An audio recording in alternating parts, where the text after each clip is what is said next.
Hello there, and welcome to Science for Sleep, where curiosity slows down and science takes the long, meandering path that lets your mind wander into comfort.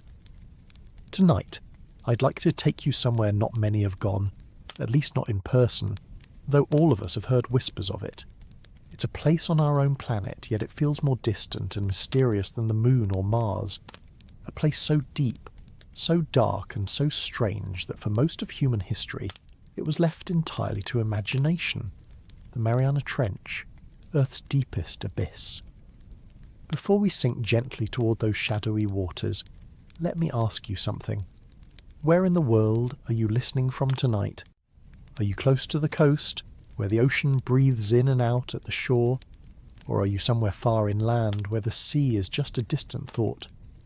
Maybe you've stood by the edge of the water, watching waves roll endlessly, and wondered how far they go, how deep they fall. Or maybe the sea is something you only know from pictures, screens and stories. Either way, right now, you and I are about to drift together into a part of that vast ocean that almost no one will ever see with their own eyes.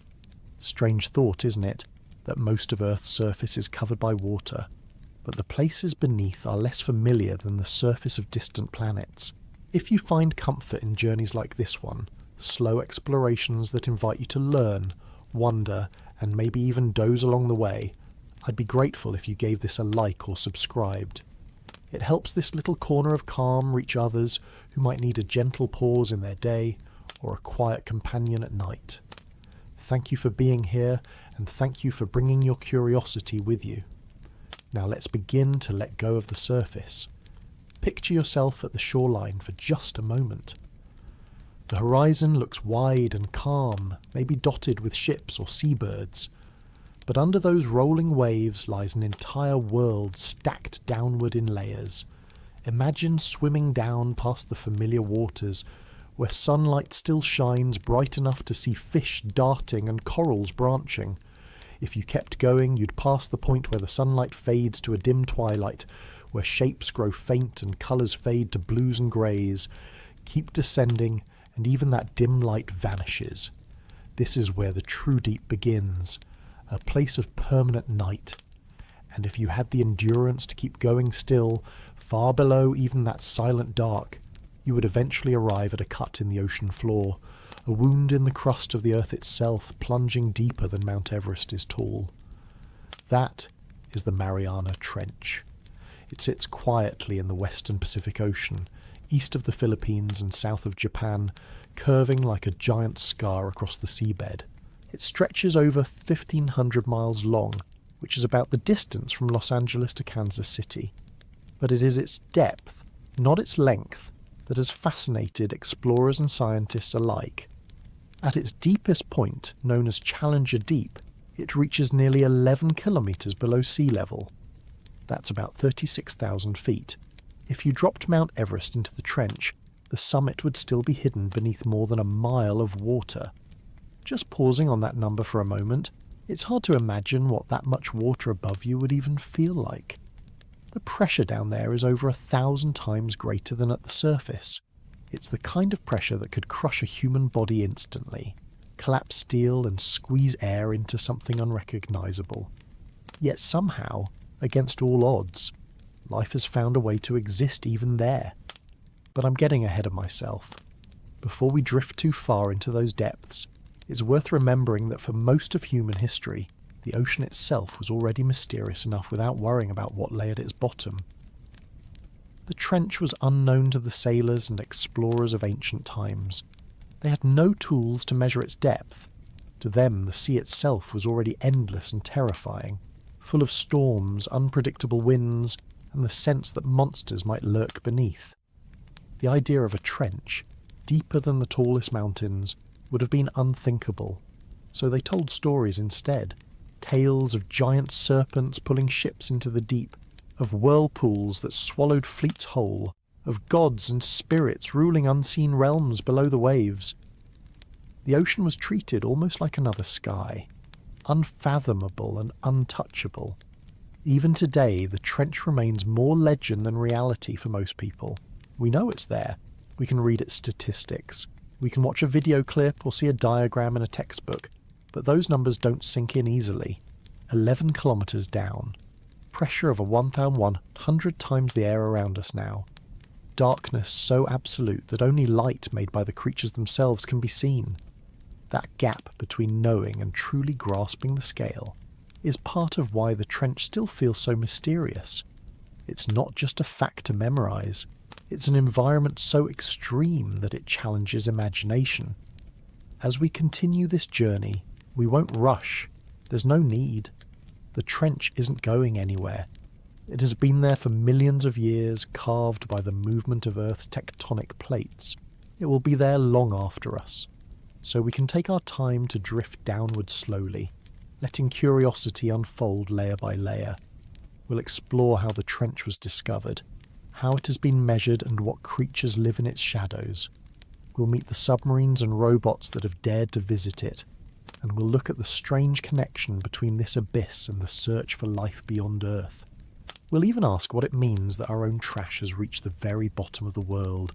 But for now, just notice the feeling of letting the surface slip away. Think about the last time you stared into the sea, whether from a beach, a pier, or even an airplane window. Did you ever wonder what lies beneath, how deep it goes, or whether anyone has ever reached those places? Tonight, that's exactly where we're heading. Not with flippers or ropes, but with thought and story. Because in its own way, the Mariana Trench is as much a frontier as the edge of space. It's a reminder that even here on Earth, mysteries still surround us, waiting patiently in the dark. And so, with the waves quiet above us and the long descent just beginning, we can drift gently toward the edge of the map, the point where human knowledge once ended and imagination began. For much of human history, the ocean itself was a kind of edge of the map. Before satellites and sound waves and submarines, the sea was more mystery than knowledge. People could cross it, sail upon it, harvest fish from its surface, but what lay beneath remained hidden. The shoreline was a familiar boundary. Stand on the sand and you can see the waves, hear their crash, feel their pull. But once a boat pushed out far enough that land disappeared, the world changed. There were no landmarks, no roads, just an expanse so wide and restless that it often seemed endless. It's no wonder that early maps drew dragons and serpents in the blank spaces of the ocean, because when the known world ran out, imagination filled in the rest. In many cultures, the sea was not just a body of water, it was a living presence. To the Polynesian navigators, it was a pathway of stars and swells that could guide them across thousands of miles. To the Norse, it was a realm ruled by gods and giants, a place where storms and monsters waited just beyond the horizon. In ancient Greece, the sea was the domain of Poseidon, unpredictable and powerful. Across the world you find myths of creatures lurking beneath the waves, leviathans, krakens, spirits and demons. These were not just stories to pass the time, they were ways of explaining the unknown, giving shape to the unease people felt when staring out into waters that could not be measured or controlled. The truth is, even shallow depths were once beyond reach. Sailors might lower ropes with weights tied to them to gauge how far down the seafloor was, but this was practical only in coastal waters. The deeper the ocean, the more impossible it became. Ropes would drift in currents, weights would snag, and after a few hundred meters, even the strongest efforts became unreliable. Imagine standing on a deck, letting ropes slip through your hands for hours, knowing it may never touch bottom. For centuries, that was as close as anyone could come to probing the depths. The ocean floor might as well have been another planet. Still, curiosity persisted. Human beings are rarely content with mystery for long. By the 16th and 17th centuries, when European explorers were crossing oceans to map new lands, they also began to wonder what lay beneath the waves themselves. As maps of continents filled in, the seas remained vast blank spaces. "Here be dragons," one mapmaker famously wrote in the margins. Whether the dragons were real or not didn't matter. The phrase captured the truth. Beyond the known edges, anything was possible. For the people who lived their lives on the sea, uncertainty wasn't just an abstract question, it was a daily reality. Fishermen wondered what shaped the currents that carried their boats. Traders wanted to know why storms appeared without warning. Sailors felt the ocean's moods firsthand, sometimes calm, sometimes violent, always larger than them. Every ripple of the surface hinted at secrets below. And yet, for most of human history, those secrets remained untouched. The ocean was as much a ceiling as it was a floor. People looked out, not down. The Mariana Trench itself lay hidden through all of this. It sat in a remote corner of the Pacific, far from the main shipping routes of ancient trade, far from the coastal settlements where most human life concentrated. For thousands of years it was simply unknown, the deepest part of the sea, invisible and silent, waiting in the dark while civilizations rose and fell above it. The fact that such a vast feature of our own planet could remain unseen for so long says a great deal about just how unreachable the ocean depths were. When you think about the early attempts to measure the sea, it almost feels quaint now. Sailors would tie cannonballs to long ropes and lower them over the side, watching them vanish into the water. The rope uncoiled endlessly, and still no bottom was found. Sometimes the rope would stretch and break. Other times it would stop, and they could record a number, though no one was sure if it had hit true seafloor or just snagged on an underwater ridge. Each attempt carried with it both frustration and wonder. To think that beneath the boat there might be miles of open water, and below that, land no one could touch. These experiments slowly expanded human understanding, but the vast majority of the ocean floor remained unmapped. For people in those times, the sea's bottom was almost mythical. It was a place no one could reach, where unknown creatures might lurk, and where the earth itself might hold surprises. The idea of an abyss so deep it dwarfed mountains would have been unimaginable, and so the sea retained its place as the edge of the world, both physically and mentally. What's fascinating is how the human mind fills in gaps. Without direct knowledge, people invented explanations. Some believed the ocean had no bottom at all, that it was an endless void beneath the waves. Others thought it must be shallow everywhere, that the seafloor couldn't be far away. Myths blended with guesses. Guesses became beliefs, and beliefs shaped entire worldviews. The ocean was both feared and revered, a source of life and a threat of death. Its true nature remained hidden, and that made it powerful. Even into the 19th century, the deep sea was still largely a mystery. Ships sailed faster, trade grew larger, but the ocean depths resisted human understanding. It wasn't until new technologies arrived that the edge of the map began to shift downward. With stronger ropes, better weights, and eventually, with the invention of sonar in the 20th century, people could finally begin to peel back the curtain. The Mariana Trench was revealed only gradually, as sound waves sent downward reflected back from a floor deeper than anyone had ever imagined. But for the centuries before that, the trench remained hidden under blank spaces on the map. And blank spaces have a power of their own. They invite stories, they invite fear, and they invite dreams. The edge of the map isn't just a physical boundary, it's a mental one too. Standing at that edge, humans have always looked outward and asked what might lie beyond. In the age before soundings and sonar, the sea itself was that question mark, and the Mariana Trench was its most secret answer, waiting in silence far below. And so, as we think about those blank maps, about sailors staring into horizons and wondering where the sea ended, it's worth remembering how recently the trench entered human knowledge at all. We may take it for granted now, a line of data on charts, a number to memorize. But for most of our history, the abyss beneath the Pacific was nothing more than a story untold. When people first tried to measure the ocean in a more serious way, they weren't just curious, they were practical. Mariners needed to know how deep waters were near coasts to avoid running aground. Naval commanders wanted to understand seafloor conditions for anchoring ships or planning routes. Fishermen wanted to know where certain catches were likely to gather. At first, these needs were met with the same simple tools that had been used for centuries: a length of rope and a heavy weight, often a piece of lead shaped to sink straight down. The method was called sounding. It worked well enough in shallow water, but when used in the open ocean, it was like trying to measure the height of the sky with a ladder. A rope could stretch for hundreds of meters, but beyond that it became unmanageable.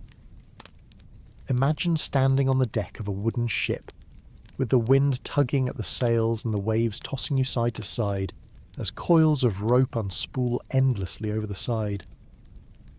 The line drifts, the weight sways, and currents carry it at an angle rather than straight down. Sailors would wait, watching the rope vanish into darkness, uncertain if it would ever reach the bottom. Sometimes it never did, or if it did, no one could be sure whether it had touched rock or snagged on a hidden slope. These limitations didn't stop people from trying. In the late 18th and early 19th centuries, expeditions began to take a more systematic approach. Britain, with its growing naval power, had a strong interest in mapping and measuring the seas. The famous voyage of HMS Challenger in the 1870s is remembered today for its role in creating the field of oceanography. But even before Challenger, there were attempts to probe greater depths. Naval vessels would sometimes carry spools of hemp rope thousands of meters long, along with heavy iron weights. When lowered into the ocean, the rope would be let out carefully, foot by foot, until resistance was felt. Sailors would mark the rope in intervals, usually with knots or pieces of cloth, so they could estimate how far down the weight had travelled. But hemp rope had problems. It swelled with water, stretched under its own weight, and broke under strain. A rope lowered several kilometres into the sea might lengthen so much that its measurements were meaningless. When the rope came back up, soaked and twisted, it might carry nothing more than a smear of mud. It was slow, exhausting work, and it was almost impossible to trust the results. By the middle of the 19th century, interest in the deep sea had grown for another reason: the telegraph. The idea of laying telegraph cables across the ocean floor meant engineers needed to know exactly how deep those floors were and what kind of terrain the cables would encounter. Suddenly, accurate measurements were not just matters of curiosity, but matters of global communication. A miscalculation could mean broken cables and failed connections. So expeditions were launched with the goal of mapping the seabed more carefully. The United States Navy and the British Admiralty were among the first to take this challenge seriously. In 1852, the American ship Dolphin recorded what was then thought to be one of the deepest soundings, over 3,000 fathoms, which is more than 5,000 metres. Soon after, the British ship Cyclops measured even deeper waters. Each time the rope was let out farther, sailors were confronted with the staggering scale of the ocean. Depths were not just hundreds of metres, but thousands. Numbers that once seemed impossible began to appear in logbooks, and yet even these attempts were shallow compared to the true abyss that no one yet suspected. A major breakthrough came with the HMS Challenger expedition of 1872 to 1876. This was not just a naval mission, but a scientific one, designed to study the deep ocean systematically. The Challenger carried over 300 kilometres of rope, along with an array of dredges, nets, thermometers, and other instruments. It sailed nearly 70,000 nautical miles around the globe, taking hundreds of soundings along the way. For the first time, the ocean floor began to emerge not as an imagined void, but as a real landscape, full of ridges, plains and trenches. One of the most famous of these soundings was made in 1875 in the Western Pacific. The rope descended over 8,000 metres before it struck bottom. The site became known as Challenger Deep, though at the time no one realised it was the deepest point on Earth. For the scientists aboard, it was simply another astonishing number in a journey full of them. They recorded temperatures near freezing, samples of fine mud, and traces of life even from these crushing depths. The data they brought back transformed human understanding of the sea, filling volumes with observations that laid the foundation of modern oceanography. Still, The method was imperfect. Even Challenger's measurements were plagued with uncertainty. Currents pulled at the ropes, making them sag or drift. Sometimes the weights detached, giving false readings. A rope lowered to 8,000 metres might indicate a depth of 8,200 or 7,800 depending on conditions. Precision was elusive, and the abyss remained shadowy despite these monumental efforts. It wasn't until the 20th century with the invention of sonar that the ocean floor could be mapped with confidence. Instead of ropes and weights, scientists now used sound. They would send a pulse of sound downward and record how long it took to bounce back from the seafloor. The speed of sound in water was known, so the time delay could be converted into depth. This was faster, more reliable, and capable of covering large areas systematically. For the first time, the true shape of the seafloor came into view. Mountains, canyons, ridges and trenches appeared in the data like a ghostly landscape unveiled. The Mariana Trench itself emerged from these sonar surveys as the deepest known feature. Its contours were mapped, its depth confirmed at over 11 kilometres. What rope and weight could only guess at, sonar revealed with clarity. The edge of the map had shifted, and in its place was a new frontier, the abyssal trench, the deepest scar on the planet. But it is worth pausing on those early attempts, those centuries when sailors leaned over wooden railings and fed out endless coils of rope into the sea. Their tools were simple, their results uncertain, but their efforts carried a spirit of persistence. They knew they might never see the bottom, and yet they tried. They lowered their weights, marked their ropes, and wrote down their numbers. Each sounding, whether right or wrong, was a step toward understanding. And even if they could not know it then, their efforts were the first links in a chain that would one day connect human curiosity to the floor of the deepest trench on Earth. Those first measurements were not just data, they were a reminder of scale, a confrontation with the immensity of our own planet. To stand on the deck of a ship and let rope slip endlessly into the water was to feel small in a way that no mountain or desert could convey. The ocean was not just wide, but profoundly deep, deeper than anyone had imagined, and in that depth lay mysteries still untouched, waiting for the next generations to probe them more precisely. As soundings became more reliable and scientific voyages multiplied, the ocean floor slowly began to take form on the maps. No longer was it an unbroken flat plain hidden beneath the waves. Instead, evidence pointed to a landscape as varied as the land above, with peaks, valleys, ridges, and unexpected plunges. Among all these discoveries, one region in the Western Pacific began to stand out, not because it was convenient to reach, but because the numbers that came back from it seemed almost impossible.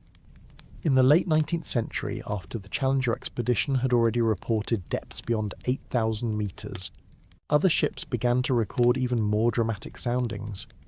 Many of these came from naval and commercial expeditions travelling through the Pacific on routes that skirted the Philippines, Guam and the Marianas.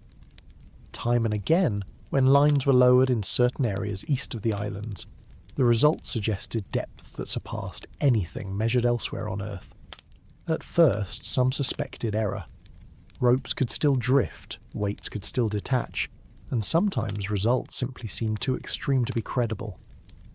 But as more ships passed through and more measurements were taken, a pattern began to emerge. By the early 20th century, scientists were convinced there was a great trench in the floor of the Pacific, an enormous scar formed by forces deep within the Earth itself. It stretched for over 1,500 miles, curving like a crescent parallel to the chain of volcanic islands that bore the same name. The Mariana Islands gave their name to the trench, honouring Queen Mariana of Austria, though the title of the trench was adopted much later than the islands themselves had been christened. The breakthrough that truly revealed the trench came with the advance of sonar. During the First World War, the need to detect submarines had driven rapid improvements in acoustic technology. By sending sound pulses into the sea and recording the echoes, navies could estimate the distance to a hidden submarine. Scientists quickly realised the same method could be applied to the sea floor. What had once required hours of lowering rope could now be done in seconds, with much greater precision. Throughout the 1920s and 1930s, survey ships equipped with echo sounders began to cross the Pacific systematically. Each ping that travelled downward and returned carried with it a piece of the hidden landscape below. When these soundings were compiled, they revealed features that astonished scientists. The ocean was far from flat. Ranges of underwater mountains, now called mid-ocean ridges, stretched across entire basins. Deep plains extended for thousands of miles, and here, in the western Pacific, the seafloor plunged abruptly into a trench deeper than anywhere else on the planet. The Mariana Trench was no longer rumour or error. It was mapped, outlined, and confirmed as the deepest natural point on Earth. Its greatest depth, Challenger Deep, would not be fully measured until later, but by the middle of the 20th century its place as the ultimate abyss was already recognised. It represented the limits of exploration, the farthest downward point that could be found without leaving the planet. For geologists, it was evidence of massive tectonic forces, where one plate of Earth crust was sliding beneath another in a process called subduction. For biologists, it was a potential habitat unlike any other, where life had adapted to crushing pressures, freezing cold, and eternal darkness. For everyone else, it was a reminder of mystery, a place so remote and extreme that it might as well have belonged to another world. To put its discovery into context, it helps to think of how human understanding of the Earth was changing at the same time. In the early 1900s, people were just beginning to grasp the idea of continental drift, the theory that continents moved across the surface of the Earth over millions of years. The oceans, once thought of as passive basins, were revealed to be active, dynamic, and deeply connected to the planet's geology. The discovery of the Mariana Trench fit into this shift perfectly. It was not just a hole in the ground, but a visible sign of tectonic power, where crust was being recycled into the mantle. The planet, it turned out, was far more alive than anyone had imagined. But beyond geology, there was still the wonder of scale. When scientists announced that the trench reached nearly 11 kilometres down, people struggled to comprehend it. Numbers are abstract, but comparisons help. Imagine Mount Everest turned upside down and sunk into the Pacific. Its peak would still be more than a mile beneath the water's surface. Imagine a commercial airliner cruising at altitude. That is about the same height as the trench's depth. For those accustomed to thinking of mountains as the ultimate measure of size, this was a revelation. The Earth was just as extreme downward as it was upward. Of course, confirmation of the trench did not mean understanding it fully. In fact, it raised more questions than it answered. What creatures lived down there? How had they adapted? What were the temperatures, the currents, the chemistry of the water at those depths?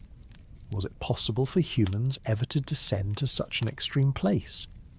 The trench was not just discovered, it was opened like a door, inviting questions that would drive decades of exploration. Even today, with advanced mapping and countless surveys, the trench holds an aura of mystery.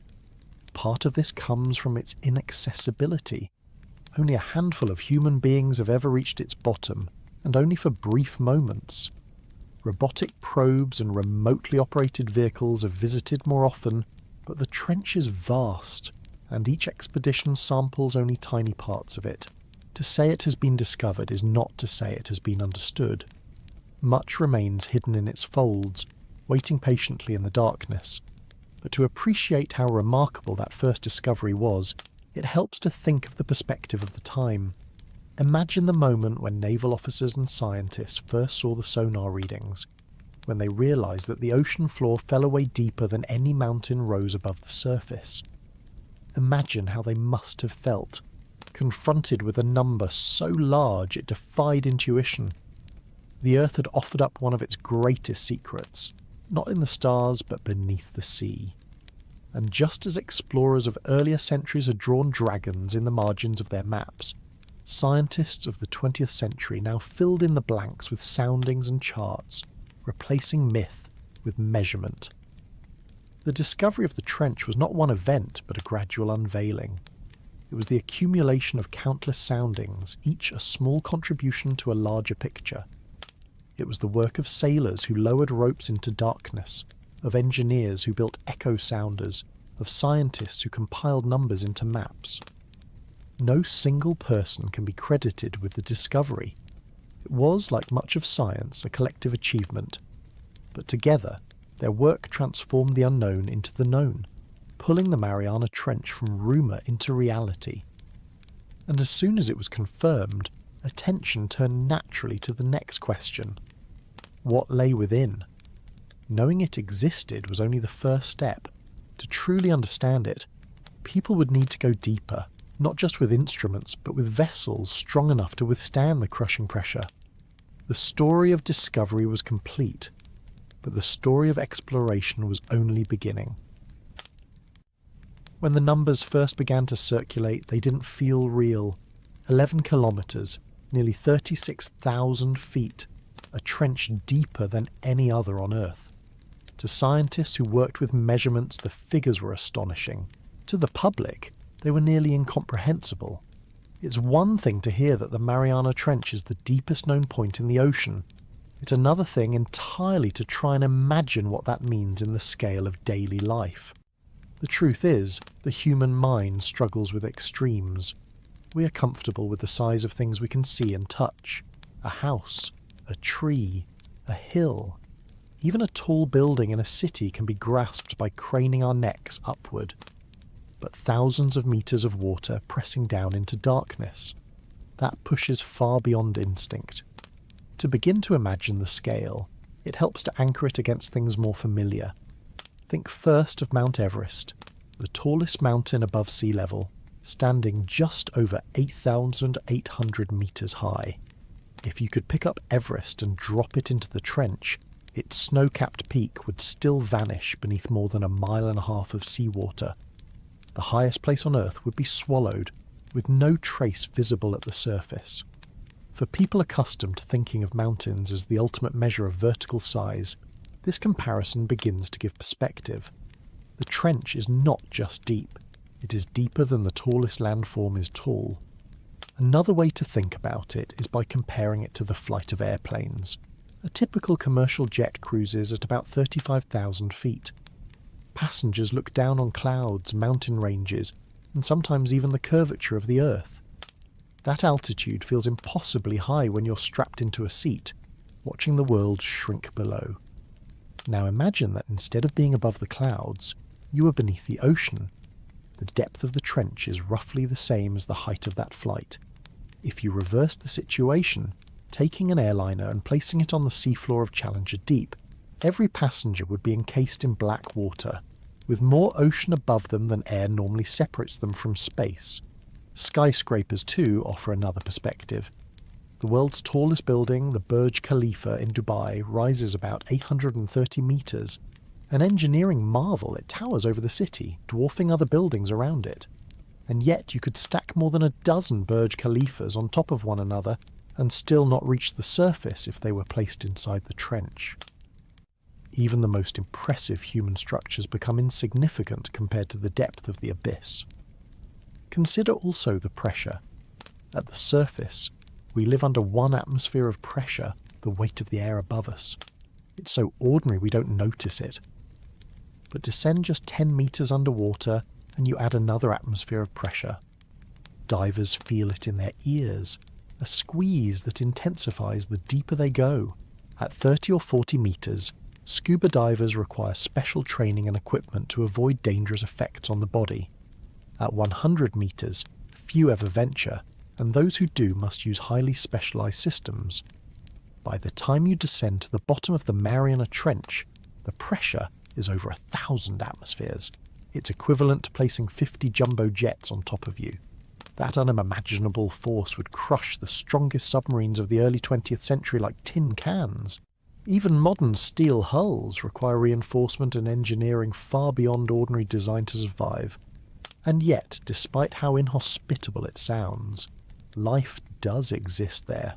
Small resilient creatures with bodies adapted to withstand the pressure make their homes in that crushing environment. Some have flexible membranes instead of rigid structures, allowing them to bend rather than break. Others rely on unique chemical systems to keep their cells stable. For them, the trench is not extreme. It is simply home. But for humans trying to comprehend it, the sheer numbers stretch the imagination. It helps to think about time. Imagine lowering a weight into the trench on a rope, as sailors once did. Even if it sank at 2 meters per second, faster than most heavy objects realistically descend in water, it would take an hour and a half to reach the bottom. That's 90 minutes of falling straight down, through layer after layer of darkness with no pause. By the time the weight touched bottom, the ship above might have drifted miles on the surface, pulled by wind and current, while the rope stretched far behind. That kind of scale is not just physical but temporal. It takes time to fall that far. The trench is not only deep, it is long in duration, so deep that the act of reaching its floor feels like a journey in itself. And then there is temperature. The surface of the Pacific can be warm, inviting, sunlit, but descend into the abyss, and temperatures drop until they hover near freezing.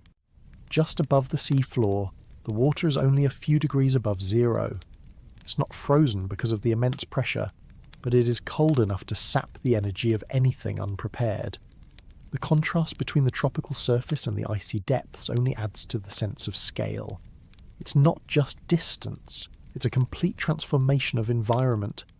To make the size more tangible, scientists sometimes compare the trench to canyons on land. The Grand Canyon, carved by the Colorado River over millions of years, is about 1.6 kilometers deep at its maximum. Standing on the rim and looking down, visitors often feel overwhelmed by the vastness of the chasm.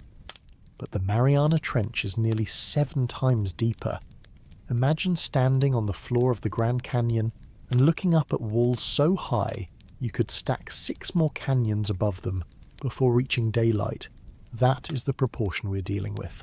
Even with these comparisons, the trench retains an element of incomprehensibility. The numbers are so large they resist easy visualization. That difficulty in imagining is part of why the trench feels so mysterious. It exists at the edge of what our minds can comfortably picture. And perhaps that is fitting. The deepest place on Earth should not be easily grasped. It should feel overwhelming, humbling, even a little unreal. Yet the scale is not just about numbers, it's about what those numbers mean for exploration. To reach the bottom requires equipment strong enough to endure pressures far beyond ordinary design. It requires vessels that can function in the dark, in the cold, with no possibility of rescue if something goes wrong. It requires months of planning, years of engineering, and resources that only a handful of institutions or individuals can muster. That is why so few expeditions have ever reached Challenger Deep. The scale of the trench is not only a matter of size, it is a barrier to entry, a reminder of the limits of human technology. And yet, as much as the trench dwarfs our imagination, it also inspires it. To know that such a place exists on our own planet, hidden beneath the Pacific, gives perspective on our position in the universe. We often look outward to space and imagine other worlds as mysterious and unreachable. But here, beneath the waves, lies a place just as alien, just as extreme, and in some ways even less explored. It is possible that we know more about the surface of Mars than we do about the floor of the Mariana Trench. That comparison alone speaks to its scale, not just in physical terms, but in terms of knowledge. The trench is not a single point. It is a vast system, stretching more than 1,000 miles across the Pacific floor. Within it are valleys, ridges, and slopes, each with their own conditions. Challenger Deep may be the lowest known point, but it is only one feature within a larger scar.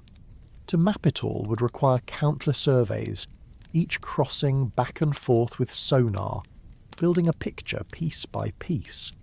Even with satellites that can estimate depth by measuring the way gravity affects the surface of the sea, the resolution is limited. The trench remains partly a mystery because of its scale. It is too large to be fully grasped at once, too deep to be visited easily. too remote to be studied continuously. When explorers speak of standing at the rim of the trench, they describe a feeling of awe, as if peering into a bottomless void. The ocean simply falls away, a slope that drops into blackness with no visible end. That impression of infinity is another measure of scale, not of numbers but of perception. It feels endless, even though we know it is not. The human mind interprets that kind of plunge as limitless because it stretches far beyond everyday experience, and so the scale of the Mariana Trench is both a scientific fact and a psychological experience. It is 11 kilometres deep, 1/500 miles long, and home to pressures 1,000 times greater than the surface. But it is also a symbol of the vastness of our planet, a reminder that there are places on Earth that remain as challenging and mysterious as the stars above. The trench forces us to think bigger, to imagine beyond our usual limits, to confront the immensity that lies hidden beneath something as ordinary seeming as water. From here, with the enormity of that depth in mind, it becomes easier to understand why pressure plays such a defining role in what happens there. For life, for exploration, for geology, the crushing weight of the ocean shapes everything in the abyss. Once you begin to picture the depth of the Mariana Trench, the next thought that naturally follows is what that much water actually does. 11 kilometres of ocean stacked above you isn't just distance, it's weight. Every drop of water carries mass, and when you pile billions upon billions of drops into a vertical column, more than 6 times deeper than the Grand Canyon, that mass adds up to something nearly impossible to imagine. It becomes pressure, and pressure changes everything. On the surface, pressure is so ordinary that we rarely notice it. Right now, whether you're indoors or outside, sitting or lying down, the air above you presses down with the weight of 1 atmosphere. That's about 14 pounds for every square inch of your body. Multiply that across your skin, and it comes out to several tons. The only reason you don't feel crushed is that your body pushes back from the inside with equal force. You are, in a sense, adapted to live comfortably under a blanket of air you can't see. But even the smallest change in that balance becomes noticeable. If you've flown in an airplane, you've probably felt your ears pop as the pressure shifted in the cabin. If you've swum in a pool, you've felt the squeeze in your sinuses after diving only a few feet down. Those sensations are tiny glimpses of what pressure really means. Now extend that thought. Every 10 metres you descend into the ocean adds another atmosphere of pressure. At 10 metres, you're at 2 atmospheres. At 20 metres, 3. At 30, 4. For scuba divers, those numbers quickly become serious. Breathing compressed air under such conditions alters the balance of gases in the body, and beyond certain limits, it becomes dangerous. Specialised training and equipment are needed for dives even a fraction of a kilometre deep. Yet the trench plunges to nearly 11 kilometres. That means that at the bottom, the pressure is over 100 atmospheres. To put it another way, it is more than 1,000 times what you're experiencing at this moment. Scientists sometimes compare this to elephants or jumbo jets sitting on top of you, because such comparisons at least give a hint of the scale. Imagine trying to withstand the weight of 50 fully loaded aircraft pressing down on a single point. Steel beams would crumple, concrete would fracture. Submarines built for ordinary naval use would collapse instantly. The ocean at those depths is not passive. It is actively crushing, pressing inward with unimaginable force. Anything that descends into the trench must be designed entirely around the goal of resisting or adapting to that pressure. And yet, life exists there. This is perhaps the most remarkable fact.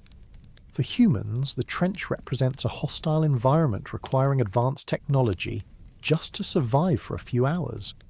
For small organisms, it is simply home. Over millions of years, evolution has produced creatures whose very structures are built to function under those conditions. Instead of rigid shells or bones that would shatter, many deep-sea species have flexible bodies. Their cell membranes are reinforced with special molecules that prevent them from collapsing under the squeeze. Their proteins, the tiny machines that keep cells alive, are stabilized by unique chemical adaptations that stop them from unfolding under stress. In some cases, entire species are known only from the trench, perfectly suited to its crushing embrace and unable to survive in shallower waters where pressure is lower. The trench shows that life isn't fragile in the way we sometimes think. It is adaptable. It finds ways to persist even where forces seem overwhelming. For biologists, this is a profound insight. If life can thrive under more than 1,000 atmospheres of pressure, perhaps it can also survive in the icy oceans beneath the crust of Europa, one of Jupiter's moons, or Enceladus, a moon of Saturn. The trench becomes a kind of model, a natural laboratory showing how extreme conditions need not mean lifelessness. But for humans, pressure remains a barrier. When engineers began designing vessels to reach the trench, they had to consider not only the strength of the hull but the behaviour of every component.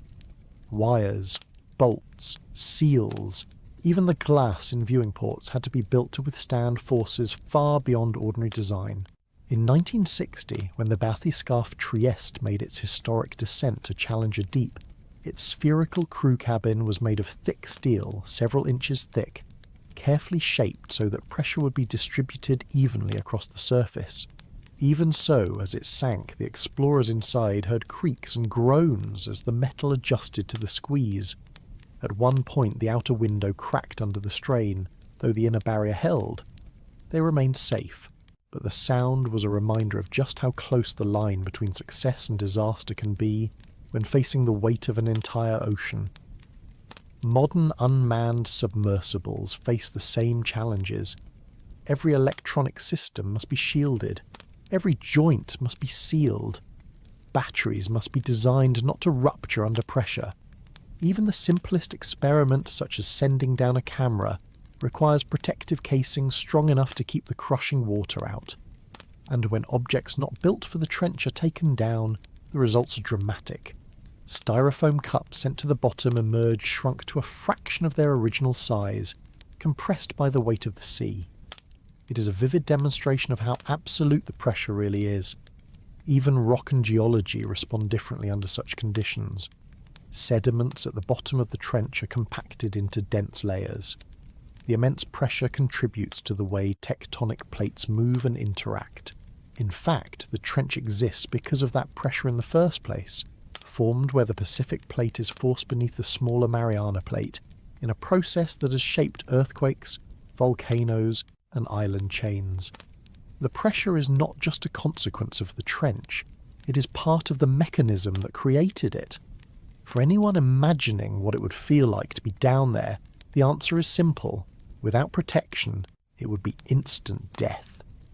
A human body built for one atmosphere cannot endure even a small fraction of the conditions at the bottom of the trench. Lungs would collapse, blood would be forced into unnatural states, cells themselves would be crushed. This is why stories of freedivers plunging hundreds of meters, impressive though they are, can never be extended further. There is a hard physical boundary. The trench is not a place where humans can ever belong naturally. It is instead a realm we can only visit briefly, encased in steel and technology, separated from direct contact by layers of engineering.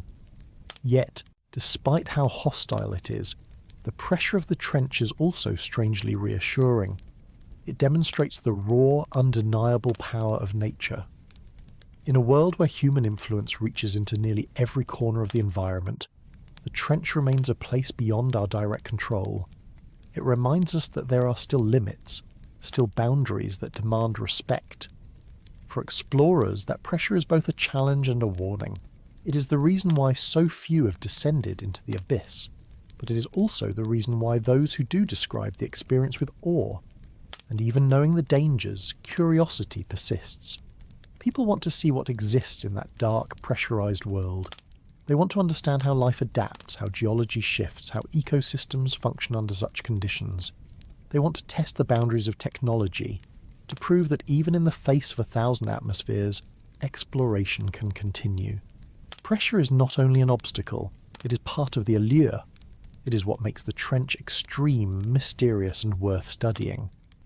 When you consider the scale of that weight pressing inward from all sides, you might expect silence, And in many ways, silence does dominate. But pressure also affects sound. At great depths, sound waves travel differently, moving faster and farther than at the surface. In the trench, the weight of water compresses everything, even the medium through which sound moves. What results is an environment where hearing becomes as important as seeing, because light cannot reach but sound can. Scientists who listen to the trench hear strange clicks, groans and rumbles, carried vast distances through the pressurized water. Some of these sounds come from earthquakes, others from distant storms, still others from creatures adapted to the abyss. Pressure not only crushes, it also carries, transmitting information in ways we're only beginning to study. To understand the trench, then, is to understand pressure. It is the defining characteristic of the abyss. It shapes the environment, the creatures, the technology, and the experience of exploration. It is what makes the trench unique, what separates it from the shallower seas that most of us know. The trench is not just deep water, it is a world redefined by pressure, a place where everything is compressed, compacted, and transformed by the weight of the ocean above. As soon as you picture the depth and the pressure of the Mariana Trench, another fact naturally follows. Light cannot reach there. Not the faintest trace of sunlight makes it to the bottom. Even before you approach the trench itself, long before, at a few hundred meters beneath the surface, the sun has already disappeared. At around 200 meters down, you enter what scientists call the twilight zone, where light is dim and blue. Shapes blur, colours fade, and vision becomes unreliable. Beyond that depth, sunlight is gone entirely. Everything deeper exists in perpetual night. The trench, lying more than 10 kilometres beneath the surface, has been in darkness for millions of years, and it will remain so long after us.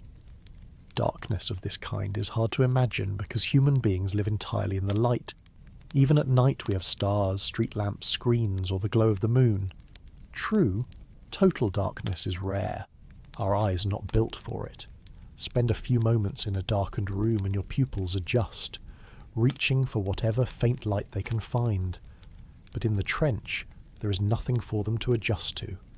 There is no light from above, no glow from the moon, no hint of dawn or dusk. It is a blackness more complete than anywhere on the surface of the earth. And yet, strangely, the darkness does not mean emptiness. Life still thrives there, but it has had to adapt in remarkable ways. Some species have dispensed with eyes entirely, their ancestors having lost them over generations because they offered no advantage in a world without light. Others, paradoxically, have developed enormous eyes, capable of catching even the faintest glimmers, not from the sun, but from bioluminescence, the living light produced by creatures themselves. In this darkness, the only illumination comes from life. It's as if the trench has its own constellations, not above but within, made of tiny organisms glowing blue, green or red for brief moments, before vanishing back into black. Bioluminescence is one of the most extraordinary adaptations to darkness. Chemical reactions within cells produce flashes of light, used for communication, hunting, or camouflage. Some creatures emit a glow to lure prey closer, others flash to startle predators. Still others use it to recognise mates in the vast dark expanse. The trench is filled with organisms that glow in strange patterns, creating a landscape of moving sparks invisible to human eyes, unless captured by special cameras. For them, light is not something that streams from the sky. It is a language, written in flickers and pulses, essential for survival. But not all creatures rely on light. Many have adapted in silence and blindness, using senses other than sight to navigate. Some detect vibrations in the water, sensing movement even in the absence of vision. Others rely on chemical cues, essentially tasting their surroundings as they drift or crawl along the seafloor. To us this may seem alien, but in the trench it is simply the way of life. When vision is useless, evolution leans on other senses. For humans trying to explore, the darkness is another formidable barrier. Cameras sent into the trench must carry their own lights, powerful beams that can pierce a small bubble of water but fade quickly beyond it. In photographs and footage, the surrounding black seems absolute, swallowing light almost immediately. What we see in those images is not the trench as it usually appears, but a momentarily illuminated stage, lit by artificial lamps. Without them, the environment is invisible. Explorers sitting inside submersibles describe looking out of portholes and seeing nothing but their own reflections, unless their vessel's lamps are switched on. It is disorienting, a reminder that the abyss does not reveal itself willingly. This eternal night also affects the rhythms of life. On the surface, most organisms follow cycles of day and night, activity and rest. Plants open and close with the sun. Animals feed and sleep according to the rising and setting of light. In the trench, those cues are gone. Time does not pass in the same way. Organisms may follow other rhythms, perhaps linked to the slow drift of nutrients sinking from above, or to internal cycles built into their biology.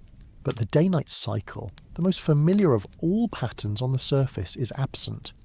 It is an alien world, not because it lies on another planet, but because it operates outside the rules we take for granted. Darkness also plays tricks on our imagination. For centuries, people feared what might lurk in unseen places. Myths of sea monsters often drew their power from the idea of creatures hidden in black depths. Even today, part of what makes the trench feel mysterious is not just its depth, but its invisibility. When you can't see, your mind fills the gap. The unknown becomes a canvas for fear and wonder alike. Scientists approach with instruments, but ordinary people approach with stories. Both are ways of trying to make sense of what cannot be seen. The trench is a reminder that light is not a universal condition. On Earth, we think of the sun as everywhere, its light touching all things. But the truth is, most of the planet is dark. The oceans cover over 70% of the globe, and most of that water lies below the reach of sunlight. The trench is simply the deepest part of this dark majority. In a sense, the surface where we live is the exception, a thin film of light clinging to the top of a vast, shadowed world. When scientists first began sending cameras into the trench, many expected to find barren emptiness. Surely nothing could live in such a cold, pressurized night. But what they discovered instead were ecosystems alive with strange creatures. Amphipods, translucent shrimp-like animals, crawl along the seafloor. Snailfish, pale and ghostly, swim in slow arcs. Microbes thrive in sediments, feeding on chemicals instead of sunlight. Each of these creatures is a testament to life's ability to flourish even in darkness. What seems inhospitable to us is perfectly normal to them. The eternal night is not an obstacle. It is a condition of life, and life has embraced it fully. There is also something humbling about thinking of Earth in this way. We often imagine ourselves as living on a planet of light, with a glowing sun overhead and a moon reflecting its beams by night. But really, we live on an ocean planet, and most of it is hidden from sight. The trench is a reminder of that hidden majority. To study it is to confront the reality that light is not the rule but the exception, and that much of the biosphere thrives in conditions we might call invisible. For explorers, darkness is both a challenge and a wonder. It makes the trench difficult to study, but it also gives it a unique character. Unlike space, which offers distant starlight, the abyss offers no background glow. It is absolute. Cameras reveal only what is illuminated directly in front of them. Beyond that, the black is impenetrable. To sit in a submersible at the bottom of the trench is to sit inside a bubble of light surrounded by infinite shadow.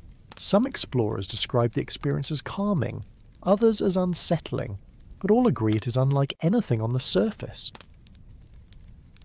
In a place where light has vanished, sound becomes the only language left. It might seem strange to imagine the ocean as anything other than silent, especially in its deepest parts. From the surface, standing on a quiet beach or drifting on a calm lake, the water seems hushed, a place of gentle waves and soft breezes. But beneath the surface, sound travels differently, and in the abyss of the Mariana Trench, it becomes one of the only ways to perceive what is happening. Where darkness hides everything from view, sound slips through with surprising clarity. Unlike light, which is quickly swallowed by water, sound moves faster and farther in the ocean than it does in air. That is why whales can communicate across vast distances, why naval sonar can detect submarines miles away, and why even the faintest noises from the surface sometimes reach unimaginable depths. In the trench, the pressure and temperature of the water alter the way sound travels, bending and guiding it through layers like invisible corridors. Scientists call this the SOFAR channel, a deep sound channel where noises can be carried for thousands of kilometres. In effect, the ocean is wired for listening. So when microphones, called hydrophones, were lowered into the trench for the first time, scientists did not find silence. They found a soundscape, strange and varied, filled with signals both natural and artificial. Some of the noises were familiar: the rumbles of distant earthquakes, the echoes of underwater landslides, the rhythmic calls of whales far above. Others were more mysterious, unidentified clicks, groans, and pulses with no clear origin. In the deep, sound carries across enormous distances, so a noise made hundreds or even thousands of miles away might arrive faint but distinct at the bottom of the trench. Even storms on the surface can be heard. Rain falling on the Pacific creates a hiss that filters down, audible far below.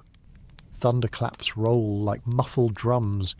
Waves crashing in distant hurricanes send vibrations deep into the ocean's body. For a listener sitting at the bottom of Challenger Deep, the surface is not silent at all. It is alive with distant energy, translated into sound and carried downward like a memory of the storm. Then there are the sounds of life. Many deep-sea creatures are not silent. Some produce clicks or pulses to communicate, others to hunt.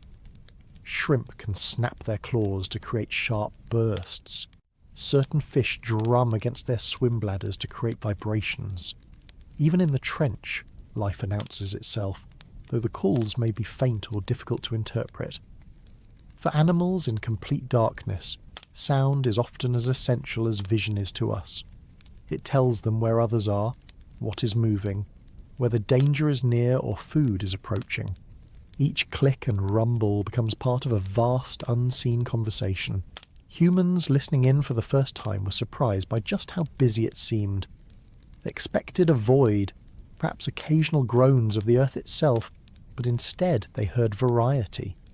It was not silence. It was a different kind of presence, one that revealed how active the ocean really is. The trench may be far from sight, but it is not disconnected from the rest of the world. Every quake, every storm, every passing creature leaves traces in its waters. Of course, not all of the sounds are natural. Ships above, with their propellers and engines, send vibrations down through the sea. Sonar pulses from naval vessels, designed to detect submarines, sometimes echo in hydrophone recordings. Even human industry thousands of meters above can intrude upon the deep. The trench, though remote, is not immune to the influence of civilization. Scientists studying the recordings often note how much of what they hear can be traced back to us, a reminder that even the deepest abyss is connected to human activity. And then there are the unidentified sounds, those that resist explanation. Strange whistles, groans, and tones that do not match known species or natural phenomena. Some of these mysteries are eventually solved. A noise once thought mysterious turned out to be the call of a particular whale species, another the echo of shifting icebergs thousands of miles away. But some remain unexplained, odd signatures that continue to spark curiosity. For many, these unknown sounds are the most fascinating part. They remind us that the deep ocean still holds secrets, not only in its physical darkness, but in its acoustic world as well. One of the most remarkable aspects of listening to the trench is how it collapses distance. A hydrophone lowered into Challenger Deep may record sounds originating half an ocean away. An earthquake near Japan, a storm near Hawaii, a whale call from hundreds of miles north, all can arrive in the same recording, overlapping in strange harmony. The abyss is not isolated, but connected through sound. In a sense, the trench is an ear pressed against the body of the earth, receiving whispers from across the globe. Explorers who have descended in submersibles often describe how different sound feels in the deep. The vessels are sealed, so what they hear directly is muted, but the groans of the hull as it adjusts to pressure can be startling. Every creak is magnified by the knowledge of what surrounds them, a crushing force that allows no margin for error. Outside the sub, silence reigns to the human ear, but through instruments the water comes alive with signals. For the people inside, it is like being cut off from one sense and given another, a reminder that perception itself is relative. The study of sound in the trench is still young, but it has already revealed a surprising amount. It shows that even at the deepest point on Earth, the ocean is not cut off. It is part of a global system of motion and energy, its waters vibrating with the memory of storms, quakes, animals, and human activity. Silence in the trench is not absence. It is filled with echoes.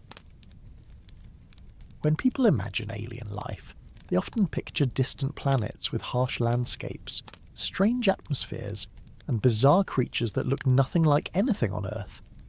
Yet if you wanted to see something alien without ever leaving this planet, you would only need to look into the deep ocean. The trench, with its darkness, pressure, and silence, has produced living forms so unusual that they feel like they belong to another world entirely. Scientists sometimes say that studying the deep sea is like studying space, not only because both are extreme frontiers, but because the creatures found there challenge our understanding of what life can be. The most obvious difference between trench life and the creatures we know on the surface is appearance. Without sunlight, there is no need for colours the way we're used to them. Green leaves, blue feathers, golden fur, all of these are tied to light. In the abyss, colours fade away. Many creatures are transparent, their bodies like glass, making them nearly invisible. Others are ghostly white or pale pink, with skin that reflects nothing because there is nothing to reflect. And then there are those that glow.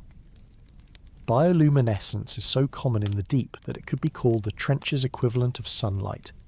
Flashes of green, blue, or red light pulse from the bodies of fish, jellyfish, and tiny plankton.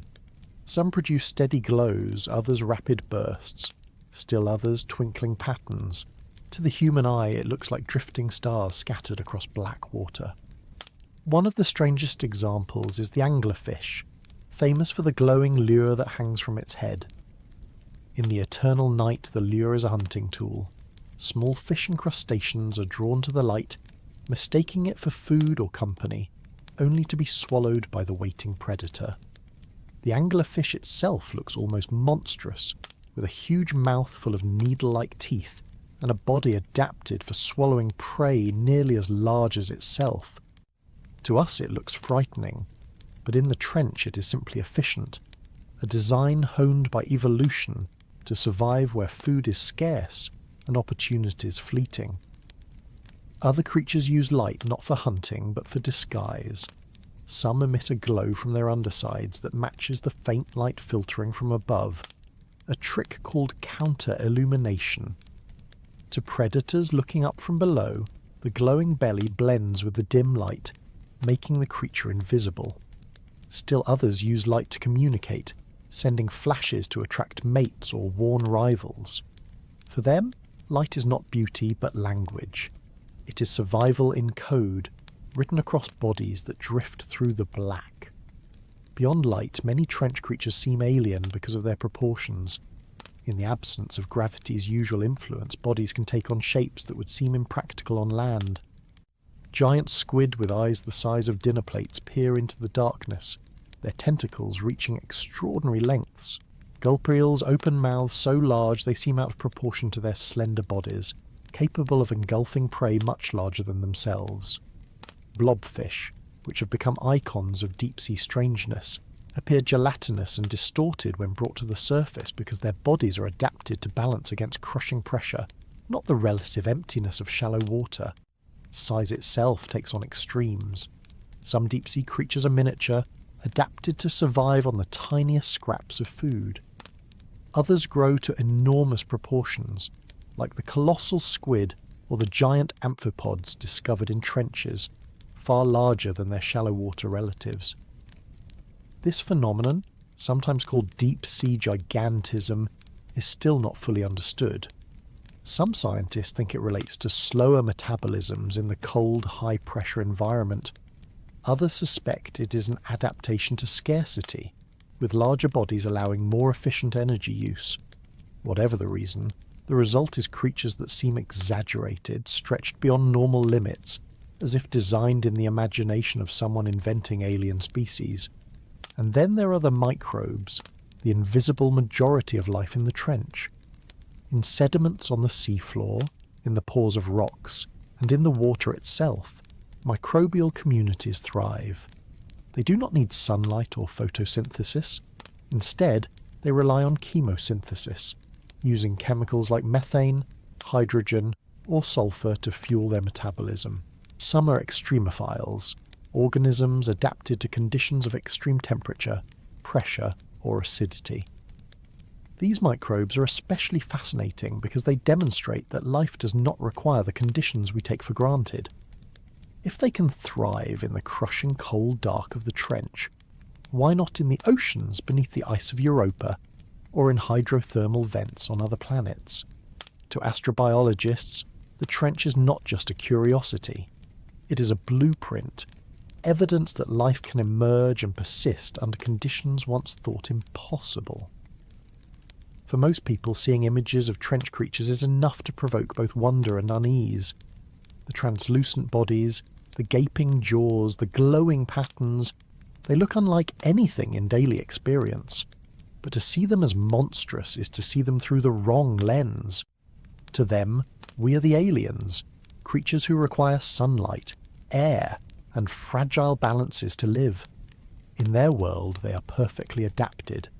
Their strangeness is only a reflection of our unfamiliarity. Explorers who have seen these creatures firsthand often describe the experience as surreal.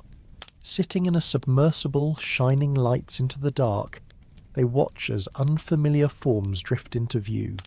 Some move slowly, conserving energy.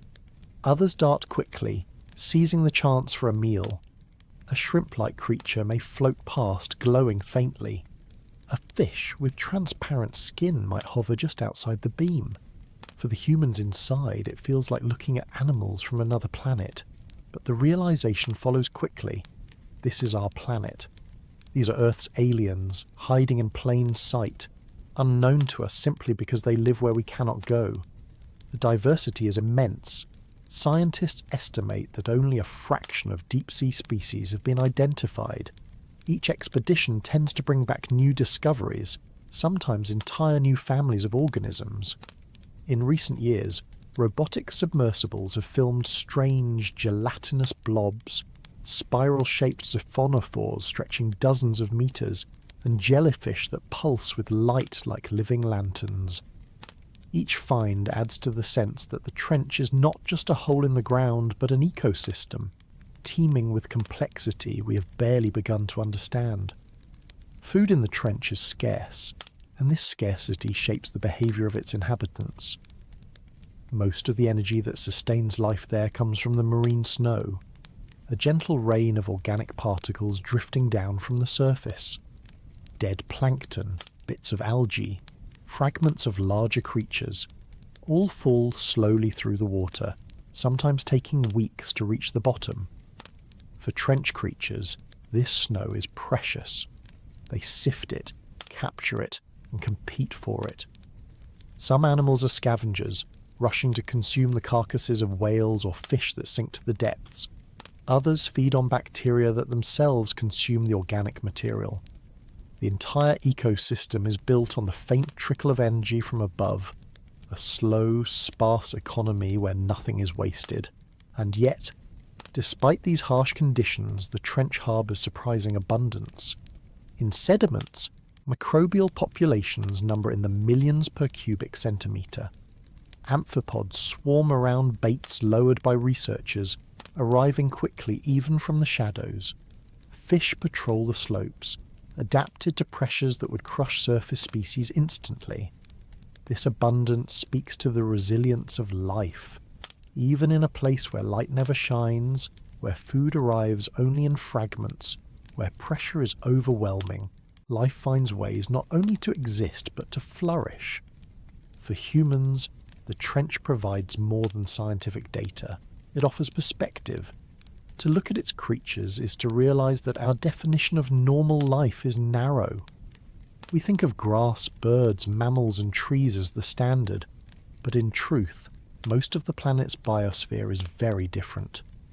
The trench's inhabitants remind us that life is not limited by our expectations. It is flexible, adaptable, and endlessly inventive. In that sense, studying them is not just about cataloguing species. It is about broadening our understanding of what life itself means.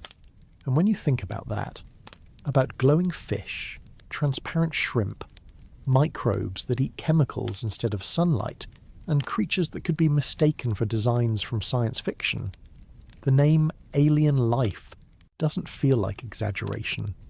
They are alien to us, but not to the Earth. They have been here all along, hidden in darkness, thriving in pressure, waiting for us to look closely enough to notice. Once you know such creatures exist, the next question is how humans ever managed to reach them, to see them in person, to descend into that black pressurized world. By the middle of the 20th century, the Mariana Trench had shifted from rumour to fact. Sonar surveys confirmed its depth. Expeditions had mapped its curves and slopes. Scientists knew that Challenger Deep was the deepest known point on the planet. But knowing was not enough. Curiosity has a way of pressing further, asking not just how deep, but what it looks like, what it feels like, and whether it can be reached by people. For centuries, the trench had been inaccessible. By the 1950s, technology had advanced enough that an attempt no longer seemed impossible. The vessel chosen for this unprecedented journey was called Trieste, a bathyscaphe designed in Switzerland and later purchased by the United States Navy. The word bathyscaphe itself combines the Greek words for deep and ship. Trieste looked nothing like the sleek submarines that people might picture. Instead, it resembled a floating platform with a large white gasoline-filled float on top and a heavy steel sphere slung underneath. The float provided buoyancy, while the sphere was where the crew would sit. That sphere, just a few metres wide, was built of steel over 12 centimetres thick, engineered to withstand the crushing pressures of the deep. Inside the sphere, there was room for only 2 people.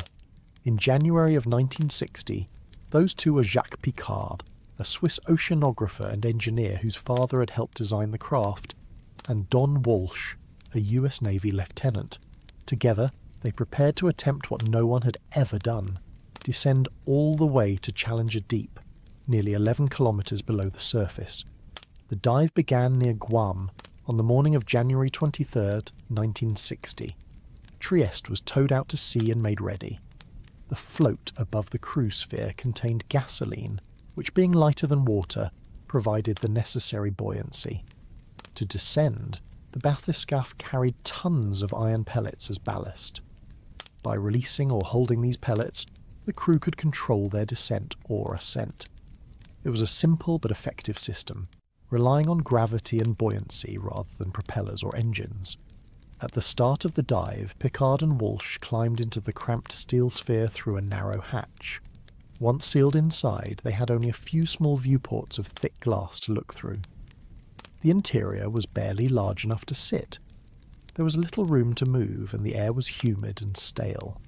They carried a limited supply of oxygen and carbon dioxide scrubbers to keep the atmosphere breathable. Communication with the surface was maintained by radio, though signal quality was poor at such depths.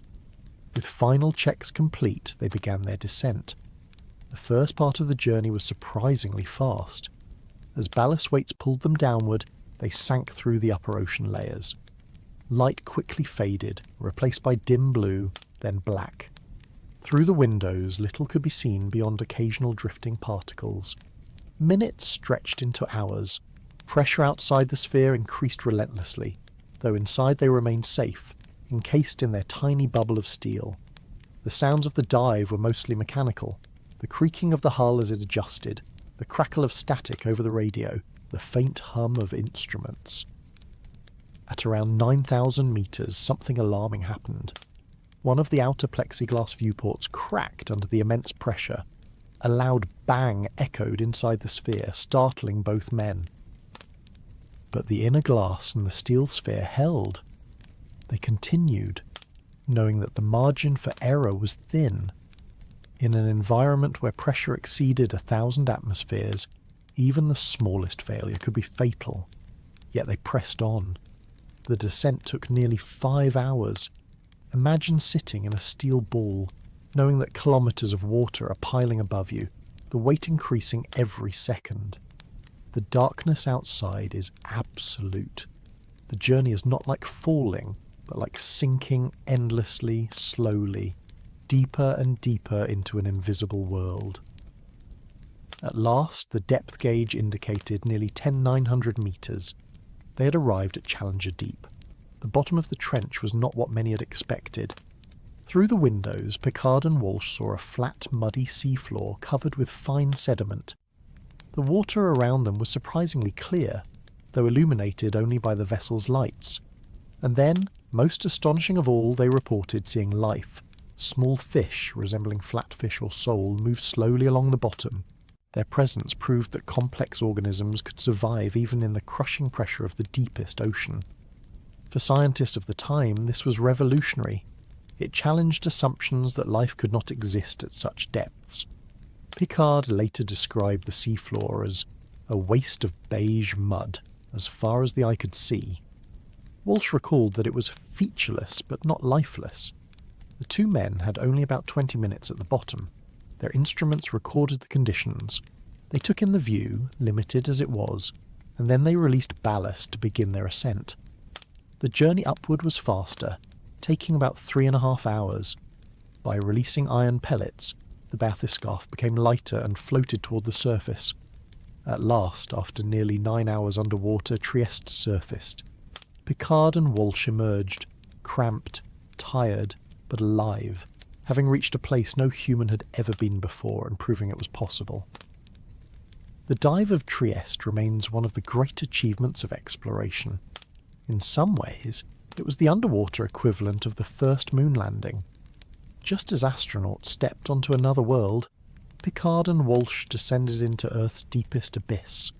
Their dive showed that technology could overcome the immense pressures of the trench, at least for a short time.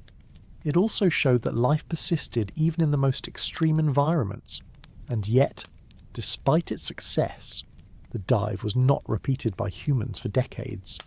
The technical challenges and costs were immense. Trieste herself was retired, preserved as a piece of history. The trench returned to silence, visited only by unmanned probes until the next generation of explorers would arrive. For those two men, the memory of the descent remained vivid. Walsh would later describe it as both terrifying and awe-inspiring, a journey into an alien world.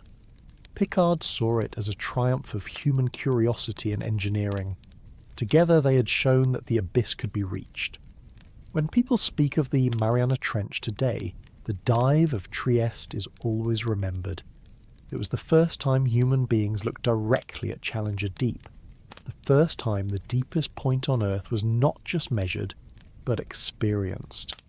That moment bridged centuries of speculation and centuries of myth. The trench was no longer unreachable, it was real, visited, and seen with human eyes. The name Challenger Deep carries with it both history and mystery. It is not just a spot on a map, not just a number on a depth gauge. It is the symbol of the ocean's ultimate extreme, the deepest known point on Earth. The name itself comes from HMS Challenger, the British research vessel that sailed in the 1870s on a global expedition, the first great scientific survey of the deep sea. That voyage gave birth to modern oceanography, and when its sounding suggested an unusually deep place in the Western Pacific, the connection became permanent. Decades later, as more precise measurements confirmed the spot, it was officially given the name Challenger Deep, honouring the ship that first revealed it. Challenger. Deep is not a single hole or pit, but a small region at the southern end of the Mariana Trench. Within this region, there are 3 known basins, each with slightly different depths, spread across a few tens of kilometres. Which of these is truly deepest depends on measurements and methods, but all lie in the same general area. Together they form the lowest points of Earth's crust, the ultimate downward slope where the Pacific Plate dives beneath the Mariana Plate. It is here that the trench reaches its maximum depth, plunging nearly 11,000 metres beneath the surface. To stand on land and look up at the sky, even on a clear day, is to look into distance. But to imagine standing at Challenger Deep and looking up, if such a thing were possible, is to imagine something different. Above you would be not sky but water. Kilometres upon kilometres of dark oceans stretching upward, pressing down with relentless weight. The distance to the surface is so great that even the largest mountain on Earth would disappear within it. It is a reversal of perspective. Instead of seeing infinity above, you feel infinity above, not light and space, but mass and darkness. For scientists, Challenger Deep is a place of fascination because it is not only the deepest point, but also a place where the Earth itself is in motion. The trench exists because one tectonic plate is sliding beneath another. The Pacific Plate, vast and heavy, is being forced under the Mariana Plate. At Challenger Deep, this process reaches its most dramatic expression. The seafloor buckles and bends downward, pulled into the mantle of the Earth. To study Challenger Deep is to study the living geology of the planet, to see subduction at its most extreme. Earthquakes rumble here, triggered by the grinding of plates. Volcanoes rise in the nearby islands, fed by molten rock created as the sinking plate heats and melts. The deep is not static, it is active, alive with geologic energy. Yet geology is only part of the story. Challenger Deep is also an ecosystem. Life, against all odds, thrives in its sediments and waters. Microbes feed on chemicals that seep from rocks. Amphipods scavenge whatever organic material drifts down. Fish patrol the muddy floor, pale and adapted to crushing pressures. The trench is not a barren void, but a hidden world, complete and functioning. For biologists, this is what makes Challenger Deep extraordinary. It shows that life is not confined to the comfortable zones we know. It expands into extremes, into darkness and pressure, into places where we once thought survival impossible. The human relationship with Challenger Deep has always been complicated. On one hand, it represents the ultimate destination, the farthest we can descend without leaving the Earth. On the other hand, it is unreachable for almost everyone. Only a handful of people have ever been there. The dive of Trieste in 1960 was the first. Decades later, filmmaker James Cameron would descend alone in his submersible deep-sea Challenger. Since then, a small number of expeditions have followed, each with robotic or manned vessels, each confirming the depth and exploring small corners of the floor. But in all, fewer people have visited Challenger Deep than have walked on the moon. The number is still fewer than 30. That rarity gives it symbolic weight. It is not just a place on Earth, but a threshold. To go there is to stand, or rather to sit encased in a steel sphere, at the absolute limit of human exploration within the oceans. Beyond that point, there is nothing deeper. Challenger Deep is the bottom, the end of downward travel. In this sense, it feels as ultimate as space. Astronauts look upward and outward, voyaging into the infinite. Ocean explorers look downward, into the finite but crushing abyss, and reach its extreme. Both represent the limits of where humans can go. The precise depth of Challenger Deep has been the subject of many surveys, and it still varies slightly depending on method. Different expeditions have reported numbers between about 10,900 and 11,000 metres. These differences come from variations in equipment, calibration, and the challenges of measuring in such extreme conditions. Satellites can estimate depth indirectly by observing the way gravity affects the sea surface, but these measurements lack the fine resolution of sonar. Direct soundings with sonar are more accurate, but even then, tiny differences in water temperature and salinity can alter sound speed and change results. So the trench retains an element of uncertainty. We know it is the deepest point, but we cannot pin it down to a single number with absolute certainty. In a way, that uncertainty adds to its aura. Challenger Deep resists exact definition. It remains elusive, even in data. For explorers who have reached it, Challenger Deep is not dramatic in appearance. It is not a gaping hole or a jagged canyon. Instead, it is a flat, muddy plain, covered with fine sediments that have drifted down for millions of years. The monotony of the landscape surprises many. You expect extremes and find simplicity, but within that simplicity lies the profound. It is the lowest point on the crust, the absolute bottom. To sit in a submersible there, looking out at beige mud, is to know that you are deeper than anyone else on Earth. The landscape itself may be plain, but the context makes it extraordinary. Symbolism often attaches itself to places like this. Everest, the highest point, is a magnet for climbers. Challenger Deep, the lowest point, is the parallel. One represents the sky, the other the abyss. Both are extremes, both carry risks, both attract those drawn to limits. The difference is that Everest is climbed by hundreds each year, while Challenger Deep remains visited by only a select few. It is not accessible to ordinary adventurers. It requires technology, engineering, funding, and courage. Perhaps that rarity makes it even more symbolic. It is not conquered easily, and so it remains mysterious. For the public imagination, Challenger Deep has often stood as the ultimate unknown. Writers and filmmakers use it as a setting for speculation, a place where monsters might lurk or secrets might be hidden. The reality is quieter, but no less astonishing. Its mystery is not about what people imagine, but about what actually exists. Microbes thriving under unimaginable pressure, amphipods feeding in silence, geological forces reshaping the planet, and human explorers daring to enter, if only briefly. The name itself carries a kind of poetry, Challenger Deep, a reminder that exploration is always a challenge, always pushing into the unknown. A reminder too that it is deep, unimaginably so, beyond ordinary comprehension. The combination of the two words encapsulates the spirit of oceanography, the blend of difficulty and wonder. And as soon as you think of its symbolic power, you can see why it drew later explorers back. After Trieste's dive in 1960, decades passed before another human returned. But when James Cameron descended alone in 2012, it was Challenger Deep that called him. He wanted to see with his own eyes what lay at the bottom, to film it, to bring back more than just numbers. For him, as for many, the name itself was an invitation. So Challenger Deep is not just a location. It is a story, one still being written. Every new expedition adds a sentence, a discovery, a detail.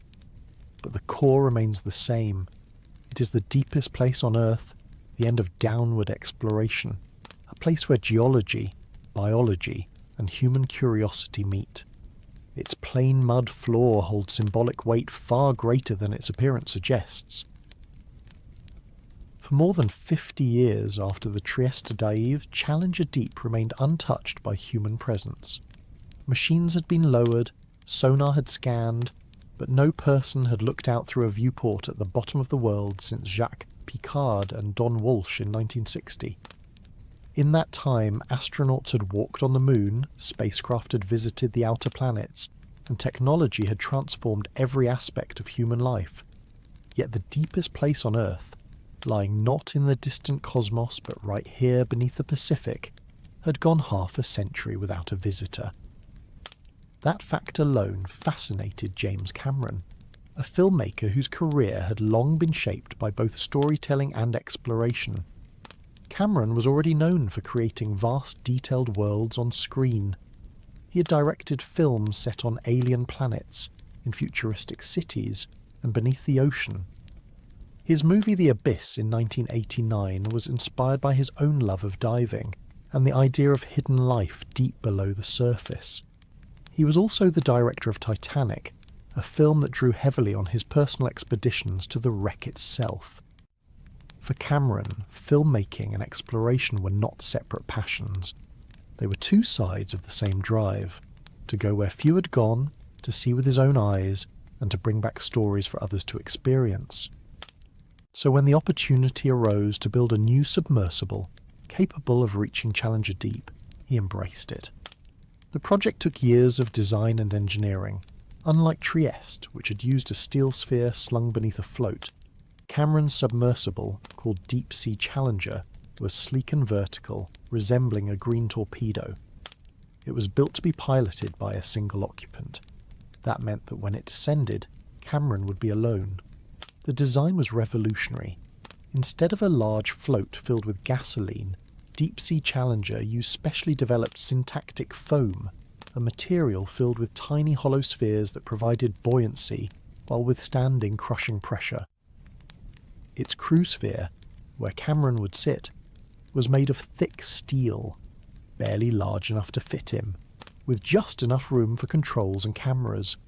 Outside the sphere, high-definition cameras, robotic arms and sample containers were mounted, ready to capture both footage and specimens from the trench floor.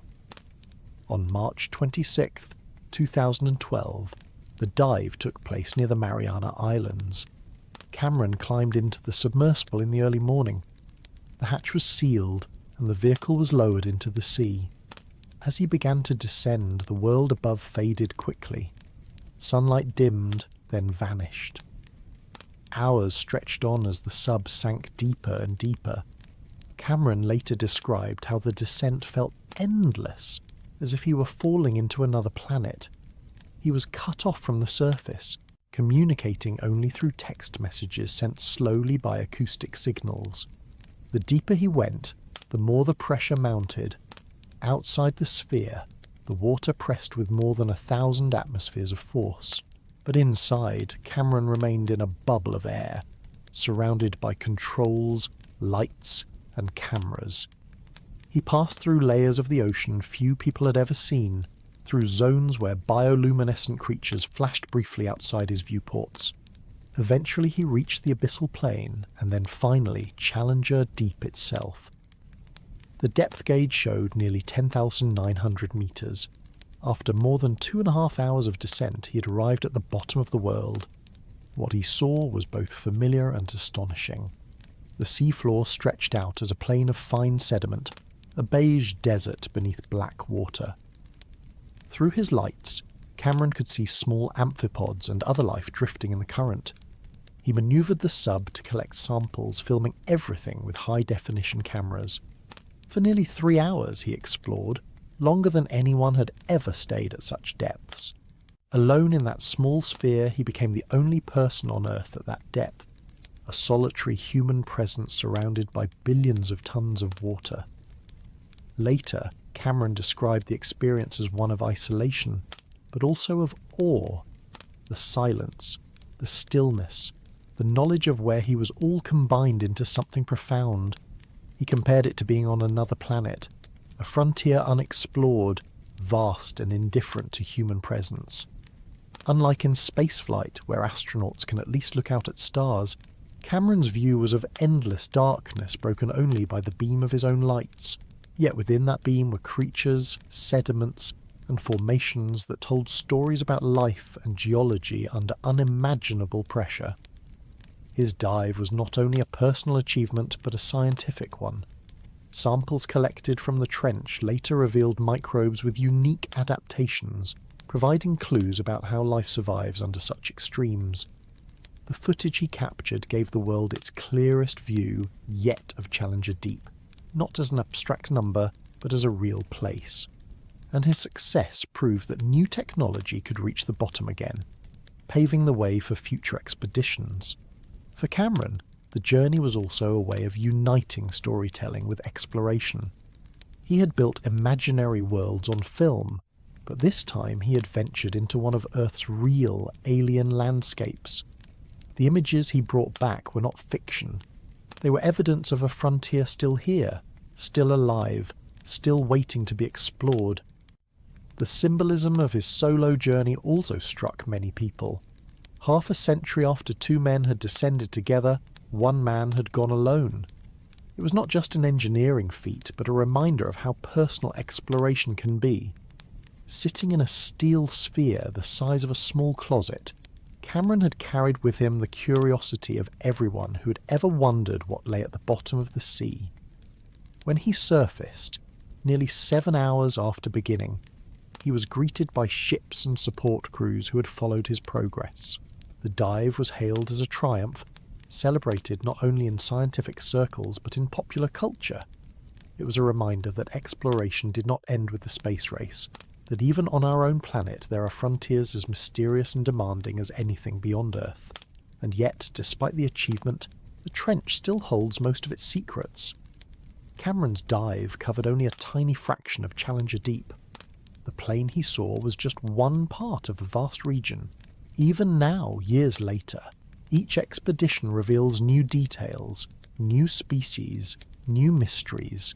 His journey was a beginning, not an end, another step in the slow process of unveiling what lies hidden in the abyss.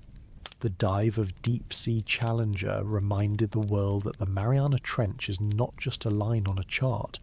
It is a place, a real environment that can be visited, studied and experienced. For Cameron, it was a dream fulfilled. For science, it was a milestone. For the rest of us, it was a glimpse into a world so alien and yet so close. For all the courage it takes to place a person inside a submersible and lower them into the deepest place on Earth, the truth is that most exploration of the Mariana Trench has not been done by people at all. It has been carried out by machines, carefully engineered robots that can go where humans cannot. They do not need air to breathe or light to see. They do not grow tired, nor do they panic in isolation. They are unaffected by the cold, and their metal shells can be designed specifically to withstand the crushing pressure.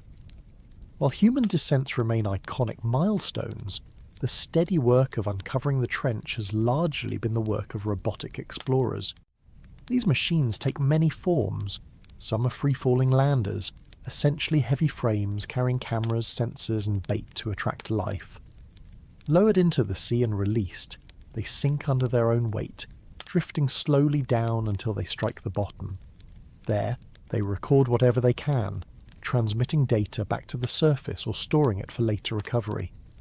Others are remotely operated vehicles tethered to ships above by long cables, manoeuvred by pilots who sit in control rooms hundreds of meters or kilometers away. And still others are autonomous, programmed to carry out missions on their own, navigating without human direction, making decisions as they go. The first robotic probes to reach Challenger Deep began appearing in the late 20th century, long after Trieste but before James Cameron's dive. In the 1990s, Japan's remotely operated vehicle Kaiko made several descents, capturing video and collecting samples. It was one of the earliest machines capable of reaching the trench repeatedly, and it brought back images of amphipods and other organisms thriving on the seafloor. For the first time, scientists could study the trench in detail, not just for minutes, but for hours, with equipment that could record continuously. Later, the United States developed vehicles like Nereus, a hybrid remotely operated and autonomous system capable of diving to full ocean depth. In 2009, Nereus reached Challenger Deep, gathering data that added to the growing picture of the abyss. But these machines face the same challenges as any human submersible. Pressure remains relentless. Electronics must be protected inside housings built to withstand 1,000 atmospheres. Cables must resist crushing and fraying. Even the best designs sometimes fail. In 2014, Nereus was lost in the Kermadec Trench, crushed by the pressure it was built to endure. The risk of failure is constant, whether the explorer is human or robotic. Despite this, robots have a clear advantage. They can stay much longer than humans. Where a manned submersible may last only a few hours before oxygen and power run low, robotic vehicles can remain for days. They can also be deployed more frequently, each mission adding to a growing data set. And because they are not limited by human safety, they can be built smaller, more efficient, and sometimes more daring.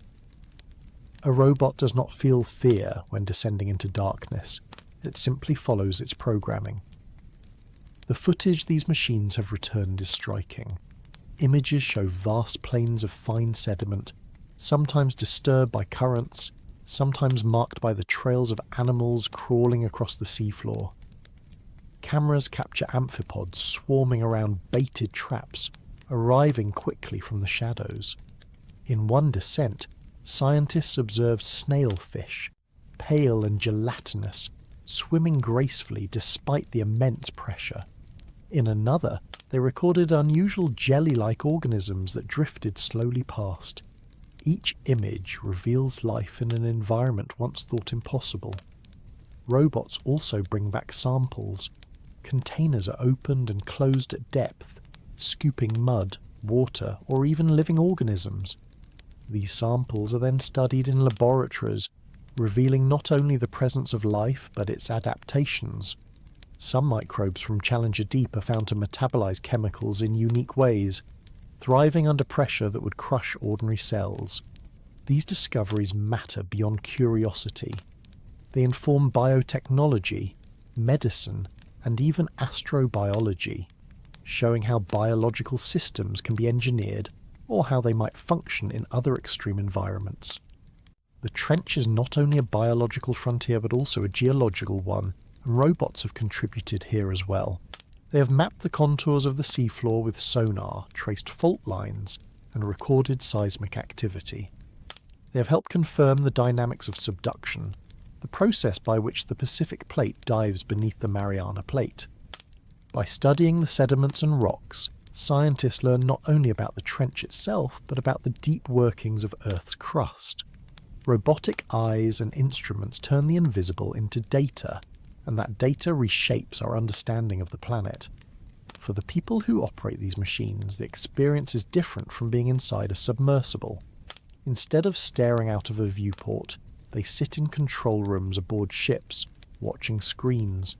Cameras transmit images, joysticks control robotic arms, and data streams onto monitors.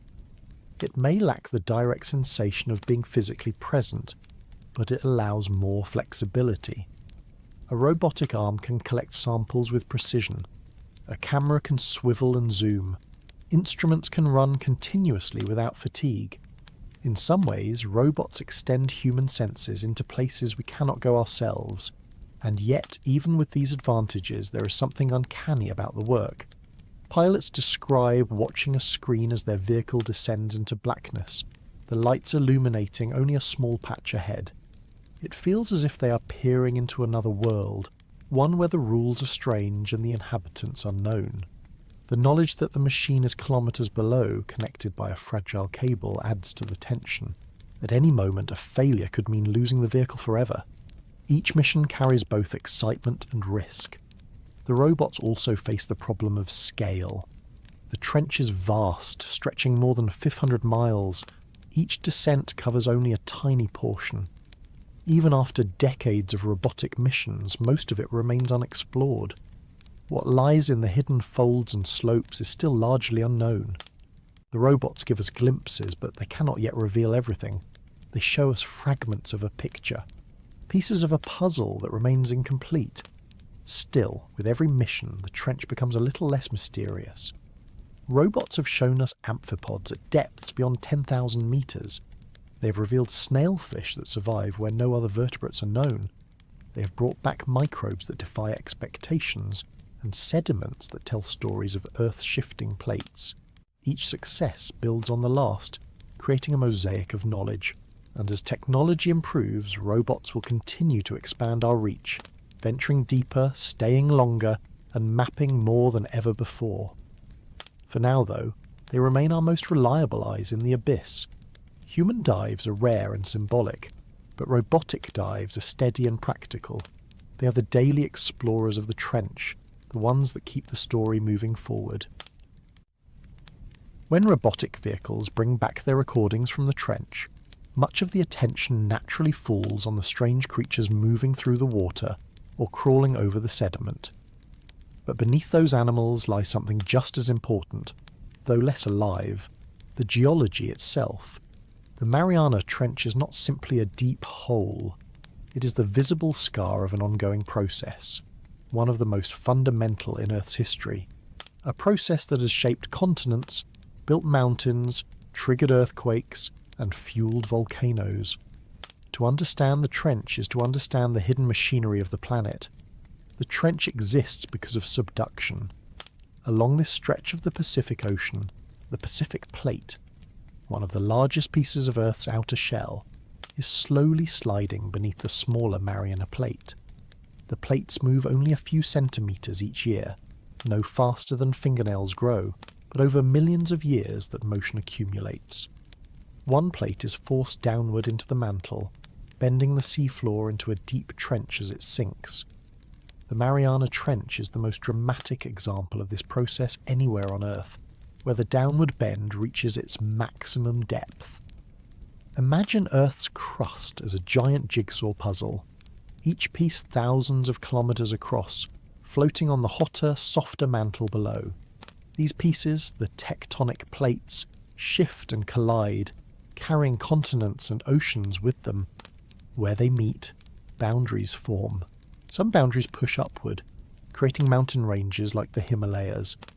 Others slide past one another, creating faults like California's San Andreas. But in places like the Mariana Trench, one plate dives beneath another, recycling into the depths of the planet. It is a cycle as old as Earth itself, a conveyor belt of rock that builds and destroys land in equal measure. At Challenger Deep, the Pacific Plate bends sharply downward, sinking into the mantle at an angle. The seafloor here is not flat but curved, pulled into a long arc. Above, the Mariana Islands mark the edge of the overriding plate, formed by volcanic activity triggered as the subducting plate melts. This chain of islands is a direct result of the trench's existence, proof that the forces beneath the water shape not just the seafloor but the surface of the Earth. The pressure and heat that act on the sinking plate cause it to release water and other fluids trapped in the rock. When these fluids rise into the mantle above, they lower the melting point of the surrounding material, creating magma. That magma then rises to the surface, fueling volcanoes. The Mariana Islands, with their peaks and ridges, are therefore linked directly to the trench. Without subduction, they would not exist. Geologists study these processes not only to understand the present, but to interpret the past. The rock cycle of subduction and volcanism has been operating for billions of years.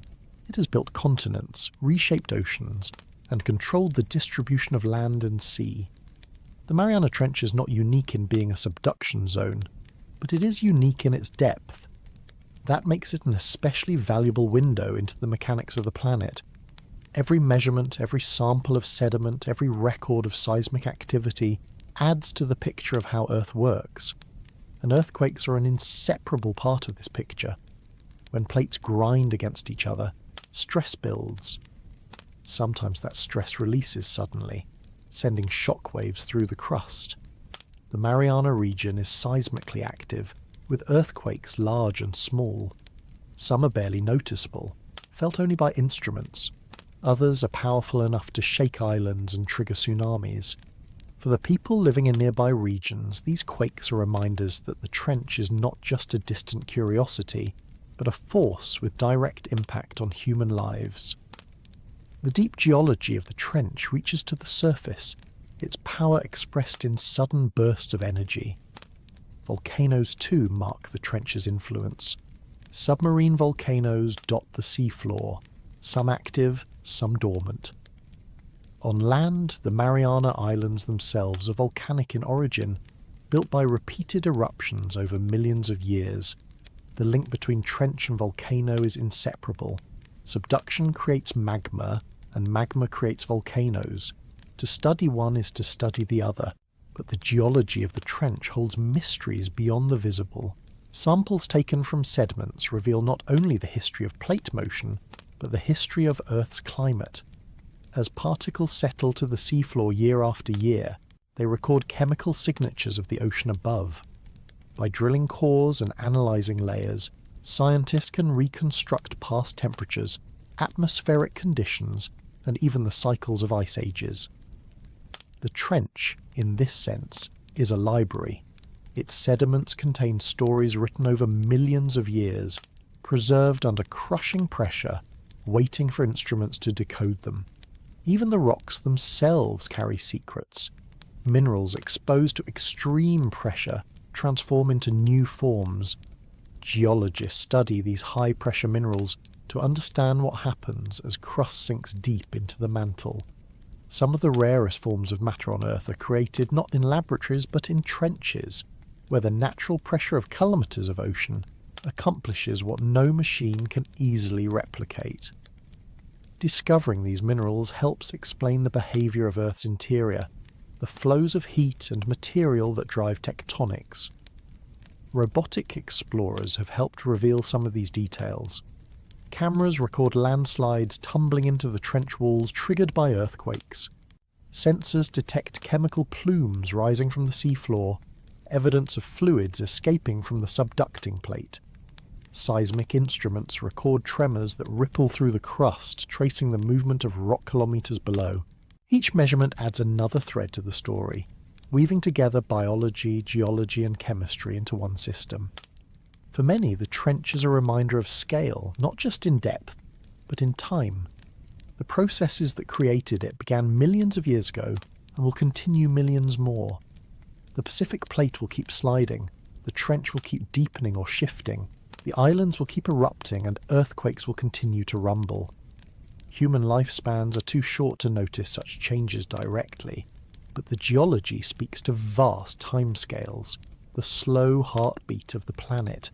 And just as life adapts to darkness and pressure, it also adapts to geology. Hydrothermal vents near subduction zones release chemical-rich fluids, creating oases of life where microbes and larger organisms thrive.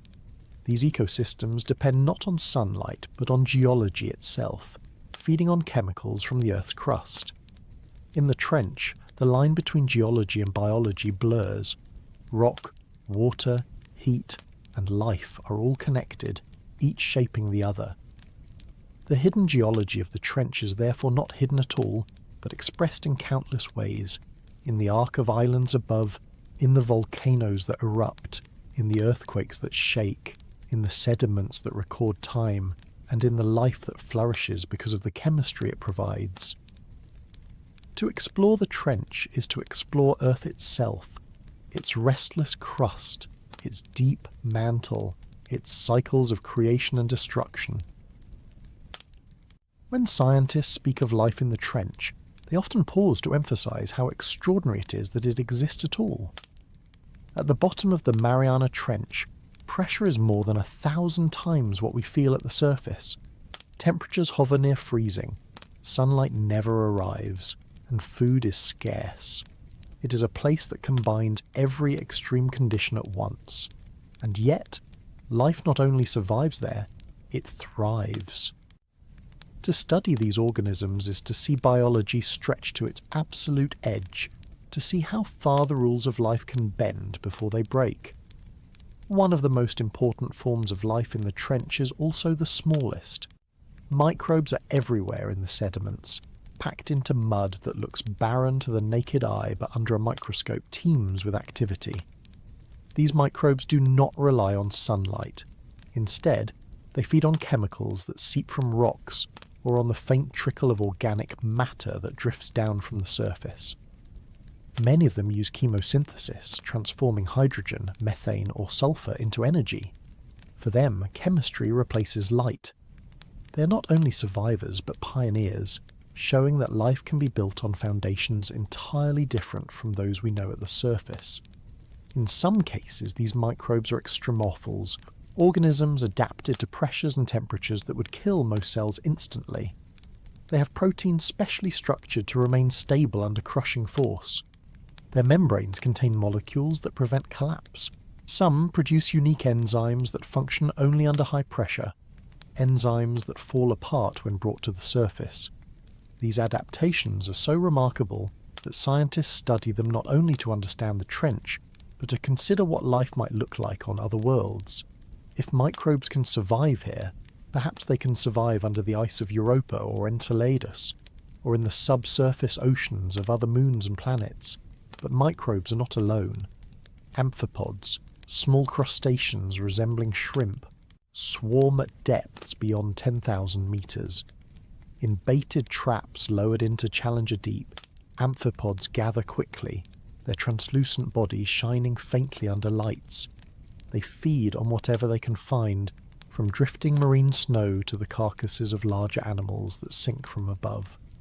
Some species of amphipods in the trench have been found with chemicals in their tissues identical to industrial pollutants created by humans, a sign that even at these depths, life is not entirely isolated from the surface world. Still, they thrive, multiplying in conditions that seem hostile beyond measure. Then there are the snailfish, perhaps the most famous vertebrates of the trench. These pale, gelatinous fish look fragile, almost ghost-like, with bodies so soft they would collapse if taken too far upward. But at depth, they are perfectly suited to their environment. Their skeletons are reduced, their muscles adapted, their cells stabilized by unique chemical compounds. They swim slowly across the seafloor, hunting amphipods and other small prey. Scientists were astonished to discover them at depths exceeding 8,000 meters, where no other fish had ever been seen before. To witness a vertebrate thriving in such conditions is to realize that life's boundaries are broader than expected. Food scarcity shapes everything in the trench.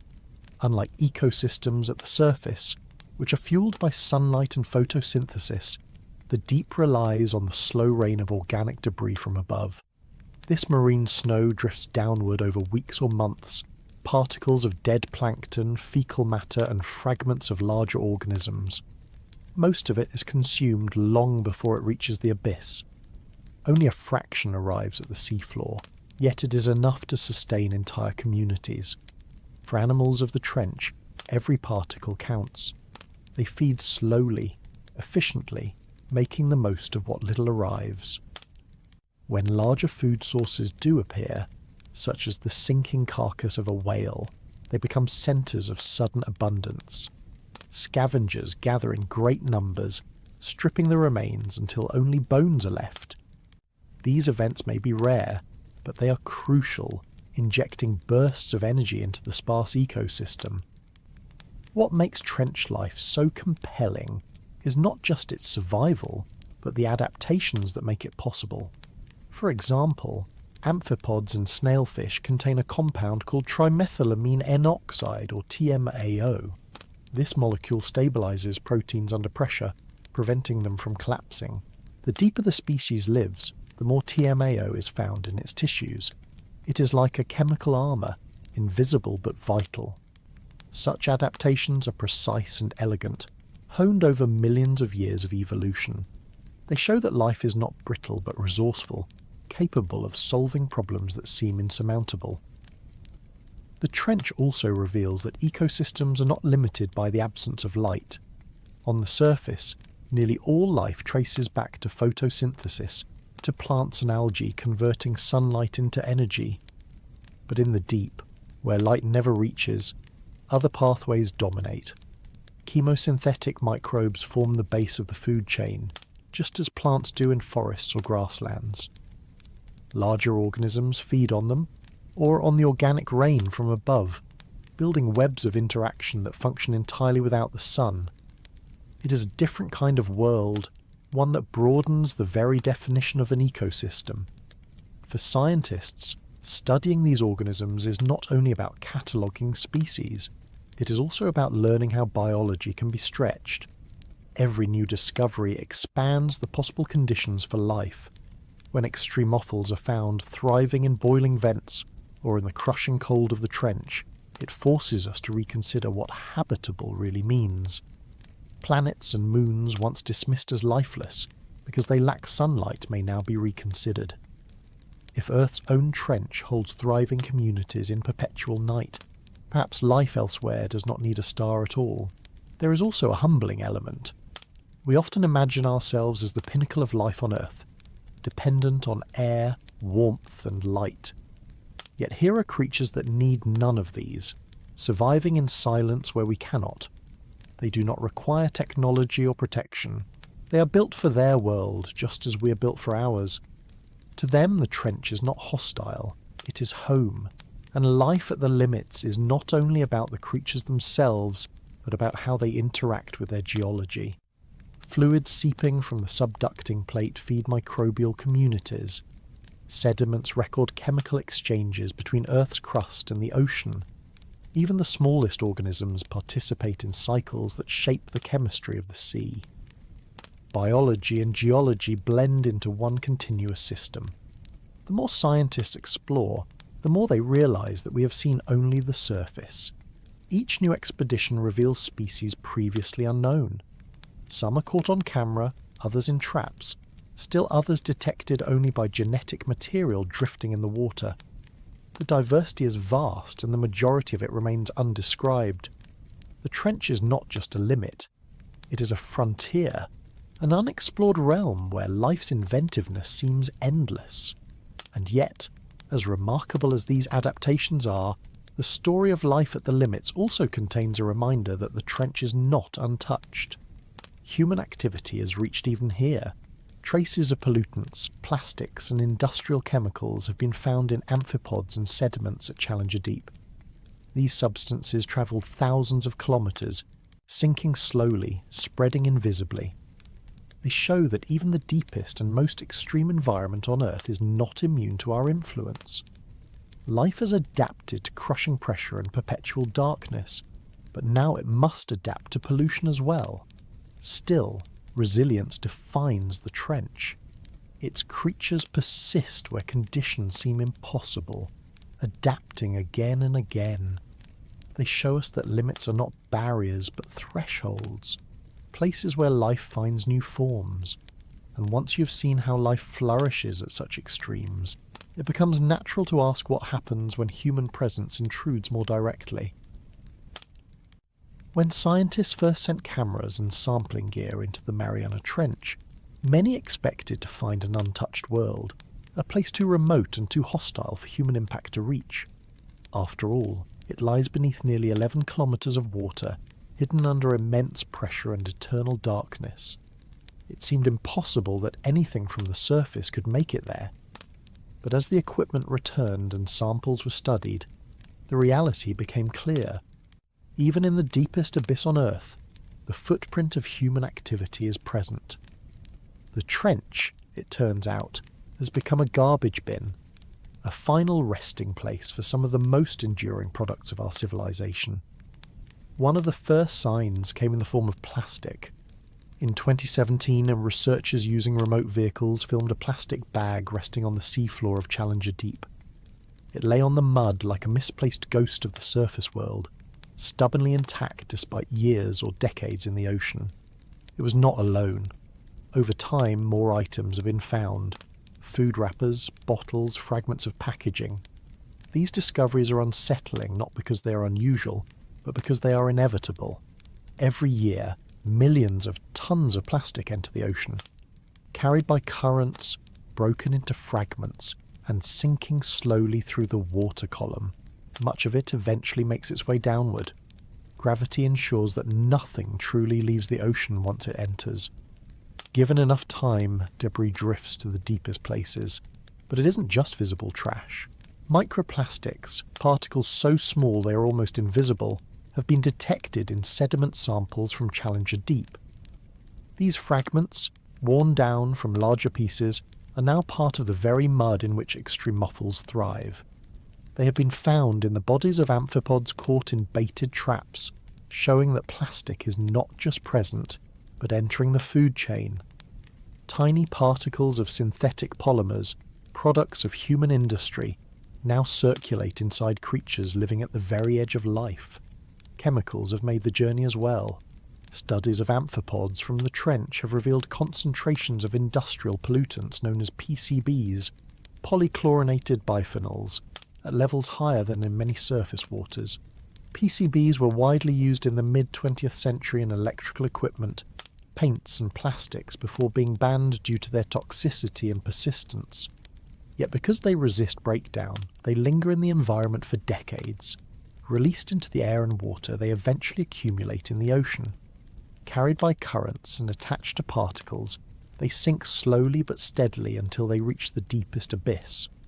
Once there, they become part of the ecosystem, taken up by amphipods and microbes, cycling through organisms that should have been free of such influence. This reality is sobering. The trench was once imagined as untouched, a frontier beyond human reach. Instead, it has become evidence of how thoroughly our activities affect the planet. Plastics and pollutants that began in factories and cities are now part of the deepest ecosystem on Earth. The abyss has no defences against them. Life there, adapted to pressure and darkness, has no way to distinguish natural food from fragments of plastic. Microbes that metabolize chemicals now encounter human-made molecules unlike anything in their evolutionary history. The trench, once thought pure, has become a sink for the byproducts of human civilization. And yet, even in this context, life adapts. Amphipods continue to thrive despite ingesting pollutants. Microbes persist in sediments laced with microplastics. This resilience is remarkable, but it does not erase the concern. The adaptations that allow survival may come at costs we do not yet understand. Changes in growth, reproduction, or metabolism could ripple through the fragile food web. The trench, unlike a forest or reef, cannot be easily monitored. Its depths hide the consequences of pollution, making them all the more difficult to study. For explorers, encountering trash at the bottom of the trench is a jarring reminder of human presence. To descend into an environment so alien, so extreme, and to find a plastic bag lying in the mud is to realise that no place is beyond our influence. The sight undermines the idea of the trench as a sanctuary of mystery. It reveals instead a continuity between surface and abyss, a reminder that the ocean is one system, connected from shorelines to the deepest points. What enters at the top eventually settles at the bottom. The irony is that these pollutants will outlast us. Plastics can take centuries or longer to break down. Some chemicals may persist even longer. Long after cities change and technologies evolve, fragments of our discarded world will remain in the trench. Future explorers, perhaps centuries from now, may still find traces of today's packaging in sediments. In this sense, the trench has become an archive, not only of Earth's natural history, but of human impact. It records not just geology and climate, but civilization's waste. And yet, as troubling as this is, it also connects back to the resilience of life at the limits. Amphipods filled with pollutants still swarm traps. Microbes in tainted mud still metabolize chemicals. The trench continues to function as an ecosystem, even with our garbage mixed into its core. Life, once again, shows its capacity to adapt. But the adaptation is not a justification. It is a warning. Just because life persists does not mean it is unharmed. For scientists, the trench has become both a natural laboratory and a cautionary tale. It demonstrates how pollutants move through the ocean, how they settle, how they enter food webs. Studying it reveals not only the reach of our waste, but the consequences of ignoring it. The trench, once thought to be beyond contamination, is now evidence of the ocean's vulnerability. And yet, in the stillness of its floor, amid amphipods and snailfish, amid sediments shaped by geology and time, fragments of plastic drift quietly. They do not dissolve, they do not vanish. They remain silent markers of our presence, carried into darkness we rarely see. If pollution can reach the deepest ocean, then the trench is not only connected to human activity, but also to questions of life beyond Earth. For the adaptations seen here, in creatures surviving in mud laced with plastics and chemicals, offer clues to how life might survive in other extreme places. When researchers realised that microbes were thriving in the mud of Challenger Deep, they began to think of the trench not only as a remote part of Earth, but also as a model for other worlds. The conditions there are extreme by any standard: immense pressure, low temperatures, perpetual darkness, and limited food. Yet life has managed not just to exist, but to carve out entire ecosystems. To scientists who study astrobiology, the search for life elsewhere in the universe, this fact is as important as any telescope image or planetary probe. The deep ocean becomes a mirror, showing how life could emerge and survive in places far from the sun. Consider Europa, one of Jupiter's largest moons. Its surface is covered with a shell of ice, cracked and streaked with patterns formed by tides and heating beneath. Beneath that shell, scientists believe, lies an ocean of liquid water, kept from freezing solid by the pull of Jupiter's gravity and the heat generated by its own interior. That ocean may be vast, deeper than all of Earth's oceans combined, but it's also sealed beneath ice, without sunlight, in a place where the surface is bombarded by radiation. If life exists there, it would have to live in conditions very similar to those of the Mariana Trench, in darkness, under crushing pressure, feeding not on light but on chemical energy. Or take Enceladus, a small moon of Saturn, plumes of water vapour and ice spray from cracks near its south pole, evidence of another subsurface ocean. Spacecraft have flown through those plumes, detecting salts, organics, and other ingredients for life. Again, sunlight cannot reach that ocean. If organisms exist within it, they would resemble the microbes and animals of the trench more than any life on Earth's surface.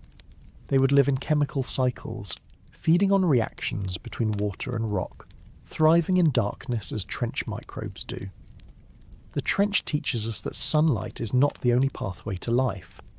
On the surface of Earth, nearly every ecosystem begins with photosynthesis, plants and algae turning light into energy. But in the abyss, life has found another route. Chemosynthesis provides energy without light, just as it might on distant worlds. Hydrothermal vents, releasing chemicals from the crust, fuel entire communities. Microbes metabolize hydrogen, sulfur, or methane. Larger animals feed on those microbes or on each other. It is a complete system, independent of the sun. That independence is the key. It shows that life does not need the conditions we usually assume. Even the adaptations of trench creatures resemble what might be expected elsewhere. Amphipods with flexible bodies that resist collapse, snailfish with chemical compounds stabilizing their proteins, microbes with enzymes that only function under high pressure. Each adaptation is a reminder that biology can invent solutions to conditions we might call impossible. If life has done this once, it may do it again in oceans sealed beneath ice on another planet or moon. And so the abyss becomes a stand-in for the cosmos. Scientists send probes into Challenger Deep to learn not only about Earth, but about the universe. Each amphipod caught in a trap, each microbe cultured from sediment, becomes a model for what might survive on Europa, Enceladus, or even in the subsurface oceans of exoplanets orbiting distant stars. The trench is both local and universal. The connection extends beyond biology. Just as submersibles are lowered into the trench, spacecraft are sent into space. Both face hostile conditions: pressure in the ocean, vacuum in space, darkness in the abyss, radiation in orbit. The parallels are striking. Engineers building vehicles for the trench must design for crushing force. Engineers building spacecraft must design for the absence of force. Both must protect delicate instruments inside shells of metal and composite, carrying human curiosity into places humans themselves cannot go. The abyss and the stars are opposite extremes, but the spirit of exploration that drives us toward them is the same. For those who descend into the trench or look through telescopes at the night sky, the feeling is similar. It is a sense of perspective, of realizing how small and fragile we are in comparison to the vast systems around us. In Challenger Deep, the weight of the ocean reminds us of Earth's immensity. In space, the endless stars remind us of the universe's scale. Both experiences inspire awe, humility, and the same question: are we alone? If life exists elsewhere, it may not look like us, or like the animals of the surface. It may look instead like microbes in the mud of the trench, or like translucent fish drifting in darkness.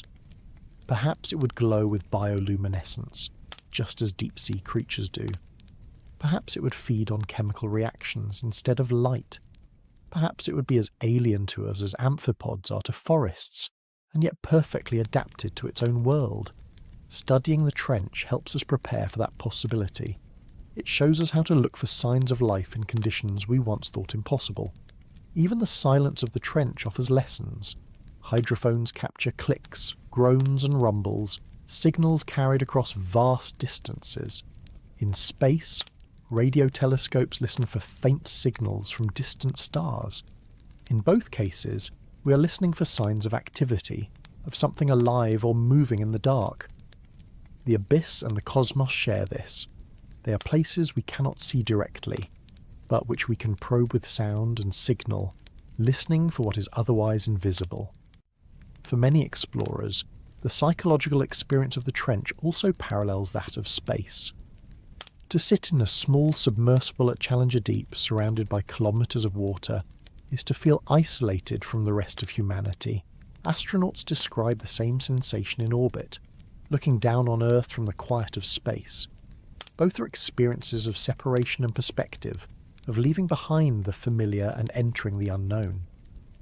They reveal not only the vastness of the universe or the ocean, but the limits of human perception. And perhaps that is why the trench fascinates not only scientists but storytellers.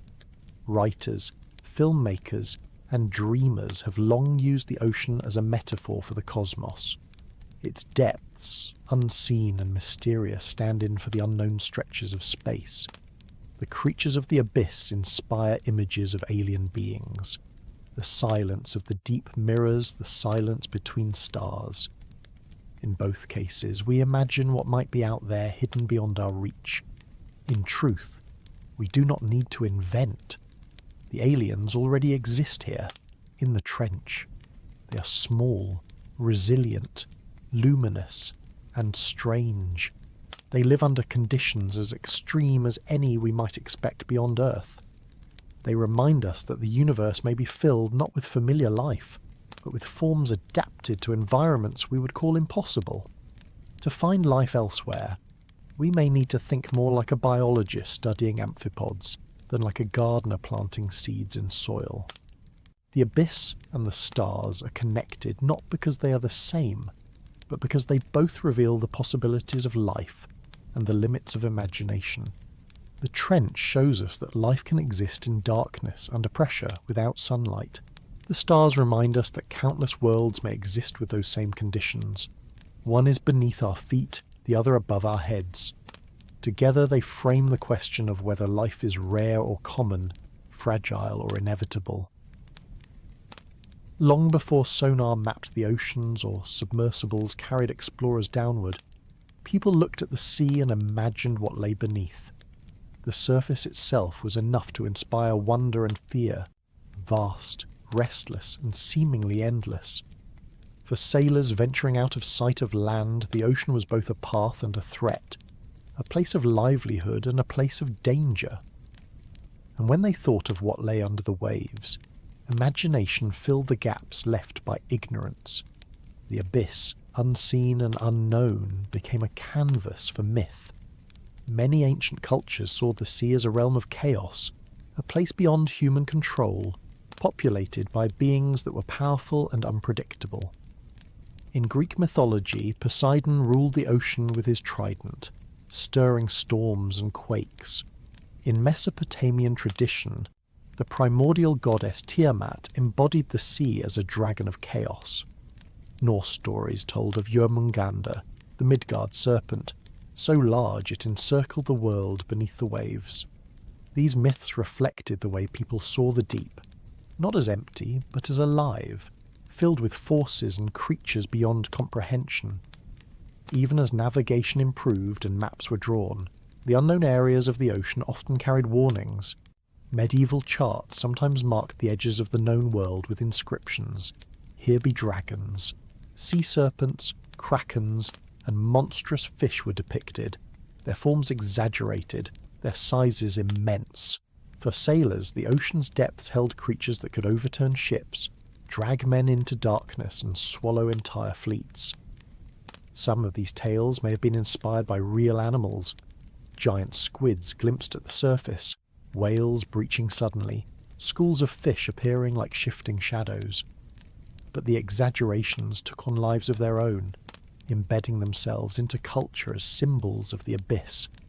The deeper people thought the sea might be, the stranger its inhabitants became.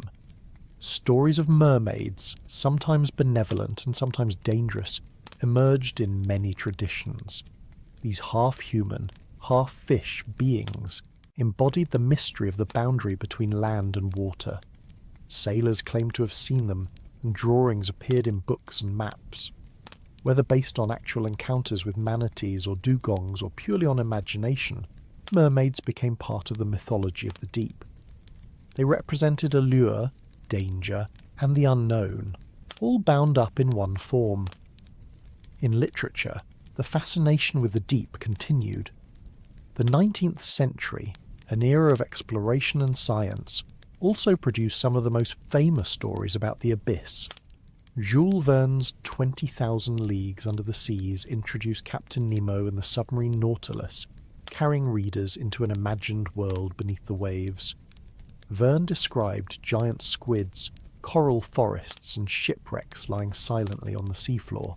His work was fiction, but it reflected the scientific curiosity of the time, blending real knowledge with speculative invention. For many, it was their first introduction to the idea that the ocean could be explored in detail, not just sailed over. Later, H.P. Lovecraft and other writers of cosmic horror turned the ocean into a symbol of the unknown and the unknowable. In Lovecraft's stories, deep waters hid ancient beings, slumbering in trenches and waiting to rise.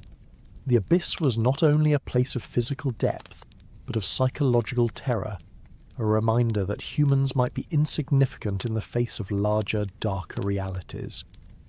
Even today, the influence of these tales lingers. Films, books, and games often use the ocean as a setting for mystery and horror, drawing on the same blend of fascination and fear. The cultural echoes are not always fearful, though. For many, the ocean has also been a source of inspiration and beauty.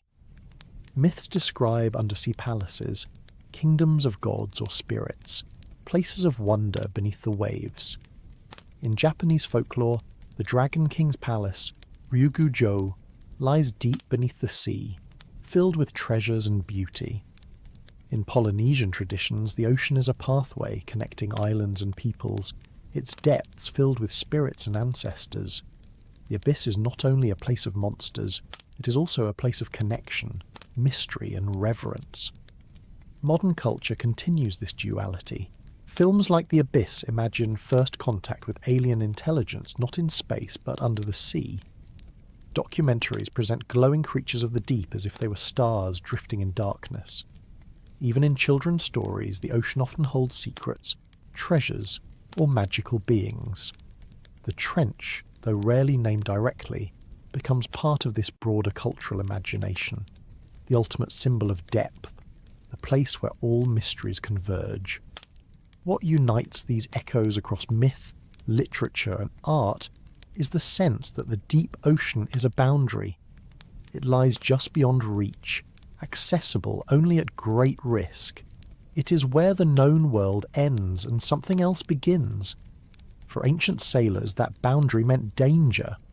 For modern scientists, it means discovery. For artists and writers, it means inspiration, a canvas on which to project fear, wonder or possibility. The trench, as the deepest part of that ocean, embodies the ultimate boundary. It is the edge of the map, the bottom of the world, the place where human imagination continues to fall. When explorers today descend into the trench and bring back footage of amphipods, snailfish or even plastics lying in the mud, they are not only advancing science, they are also adding to this cultural story. Each image becomes part of the way we imagine the abyss. Each new discovery joins the myths and stories that came before, reshaping the balance between fantasy and reality. For as long as humans have looked at the ocean, we've wondered what lay beneath. That curiosity carried sailors across dangerous seas, inspired myths of monsters and gods, and eventually drove scientists to measure depths and invent machines to reach them. Each generation has found new ways to push further, to see what was once hidden, and yet, even with modern technology, most of the trench remains unexplored. The future of exploration is not about closing the book, but about opening it wider, with tools and ideas that will take us deeper still. One of the greatest shifts in recent decades has been the rise of unmanned vehicles. Remote-operated and autonomous robots have already transformed our view of the deep, sending back images and samples from places too dangerous or inaccessible for people. The future will almost certainly belong even more to such machines. Engineers are designing submersibles that can dive repeatedly to full ocean depth, equipped with advanced cameras, sensors and arms capable of delicate sampling. These vehicles will not need recovery after every dive, but could operate for weeks or months at a time, patrolling the trench like silent scouts. Autonomous systems, in particular, promise to change how we study the abyss. Instead of being tethered to ships, they can roam freely, following pre-programmed paths or even making decisions based on what they encounter. Artificial intelligence may allow them to recognize unusual features, track moving animals, or adjust their missions in real time. The trench could one day be mapped not by a handful of dives, but by fleets of robotic explorers, each covering vast areas, each adding detail to a growing picture of the seafloor and the life upon it. New sensors are also being developed to study the chemistry of the deep with greater precision. Instruments that can measure methane, hydrogen, or other gases in real time will help reveal how geology and biology interact. DNA sequencing technology, once confined to laboratories, may one day be miniaturized and placed directly on submersibles, allowing scientists to identify organisms without bringing them to the surface. Instead of relying on physical specimens alone, we may soon be able to study the genetics of entire communities as they live, capturing their diversity without disturbing them. There are also efforts to bring more people back to the trench, though human exploration will likely remain rare compared to robotics. New deep-diving submersibles are being built with improved safety, comfort and endurance. Some designs imagine transparent spheres, offering panoramic views of the abyss instead of narrow portholes. Others envision vehicles that can carry multiple passengers, turning the journey from a solitary mission into a shared experience. For those few who will ever descend, the future may offer a chance to see the trench more clearly, to experience its silence and pressure in ways Picard, Walsh and Cameron could only dream of. Another frontier lies in international collaboration. Just as space exploration has increasingly become a global effort, so too may the study of the deep ocean. Nations with advanced technology, Japan, the United States, China and others, are already investing in deep-sea vehicles. In the future, combined efforts may create networks of monitoring stations on the seafloor, permanent observatories that record data continuously. These could track seismic activity, chemical changes and biological communities over years or decades, providing a living record of how the trench evolves. Instead of snapshots from brief visits, we would have an ongoing story. At the same time, new materials are being developed to withstand pressure more efficiently. Alloys stronger than steel, ceramics with remarkable toughness, and composites designed at the molecular level could make future vehicles lighter, faster, and more reliable. advances in battery technology will allow longer missions, while improvements in communication may make real-time control possible even at full ocean depth. These incremental changes add up to something profound: the possibility that the trench may become as regularly accessible to science as space is today. The question of resources also looms in the future. Some view the trench and other deep ocean regions as potential sites for mining, rich in metals and rare earth elements vital for modern technology. Nodules of manganese, cobalt and nickel lie scattered on the seafloor in some areas, formed over millions of years. Mining them could fuel industries on the surface, but the environmental cost is uncertain. The ecosystems of the deep are fragile, slow to recover, and often poorly understood. The debate over whether to exploit or protect the trench will likely intensify.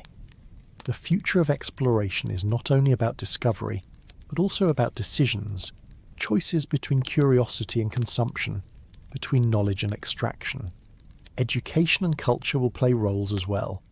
As more images and stories from the trench reach the public, fascination with the deep will grow.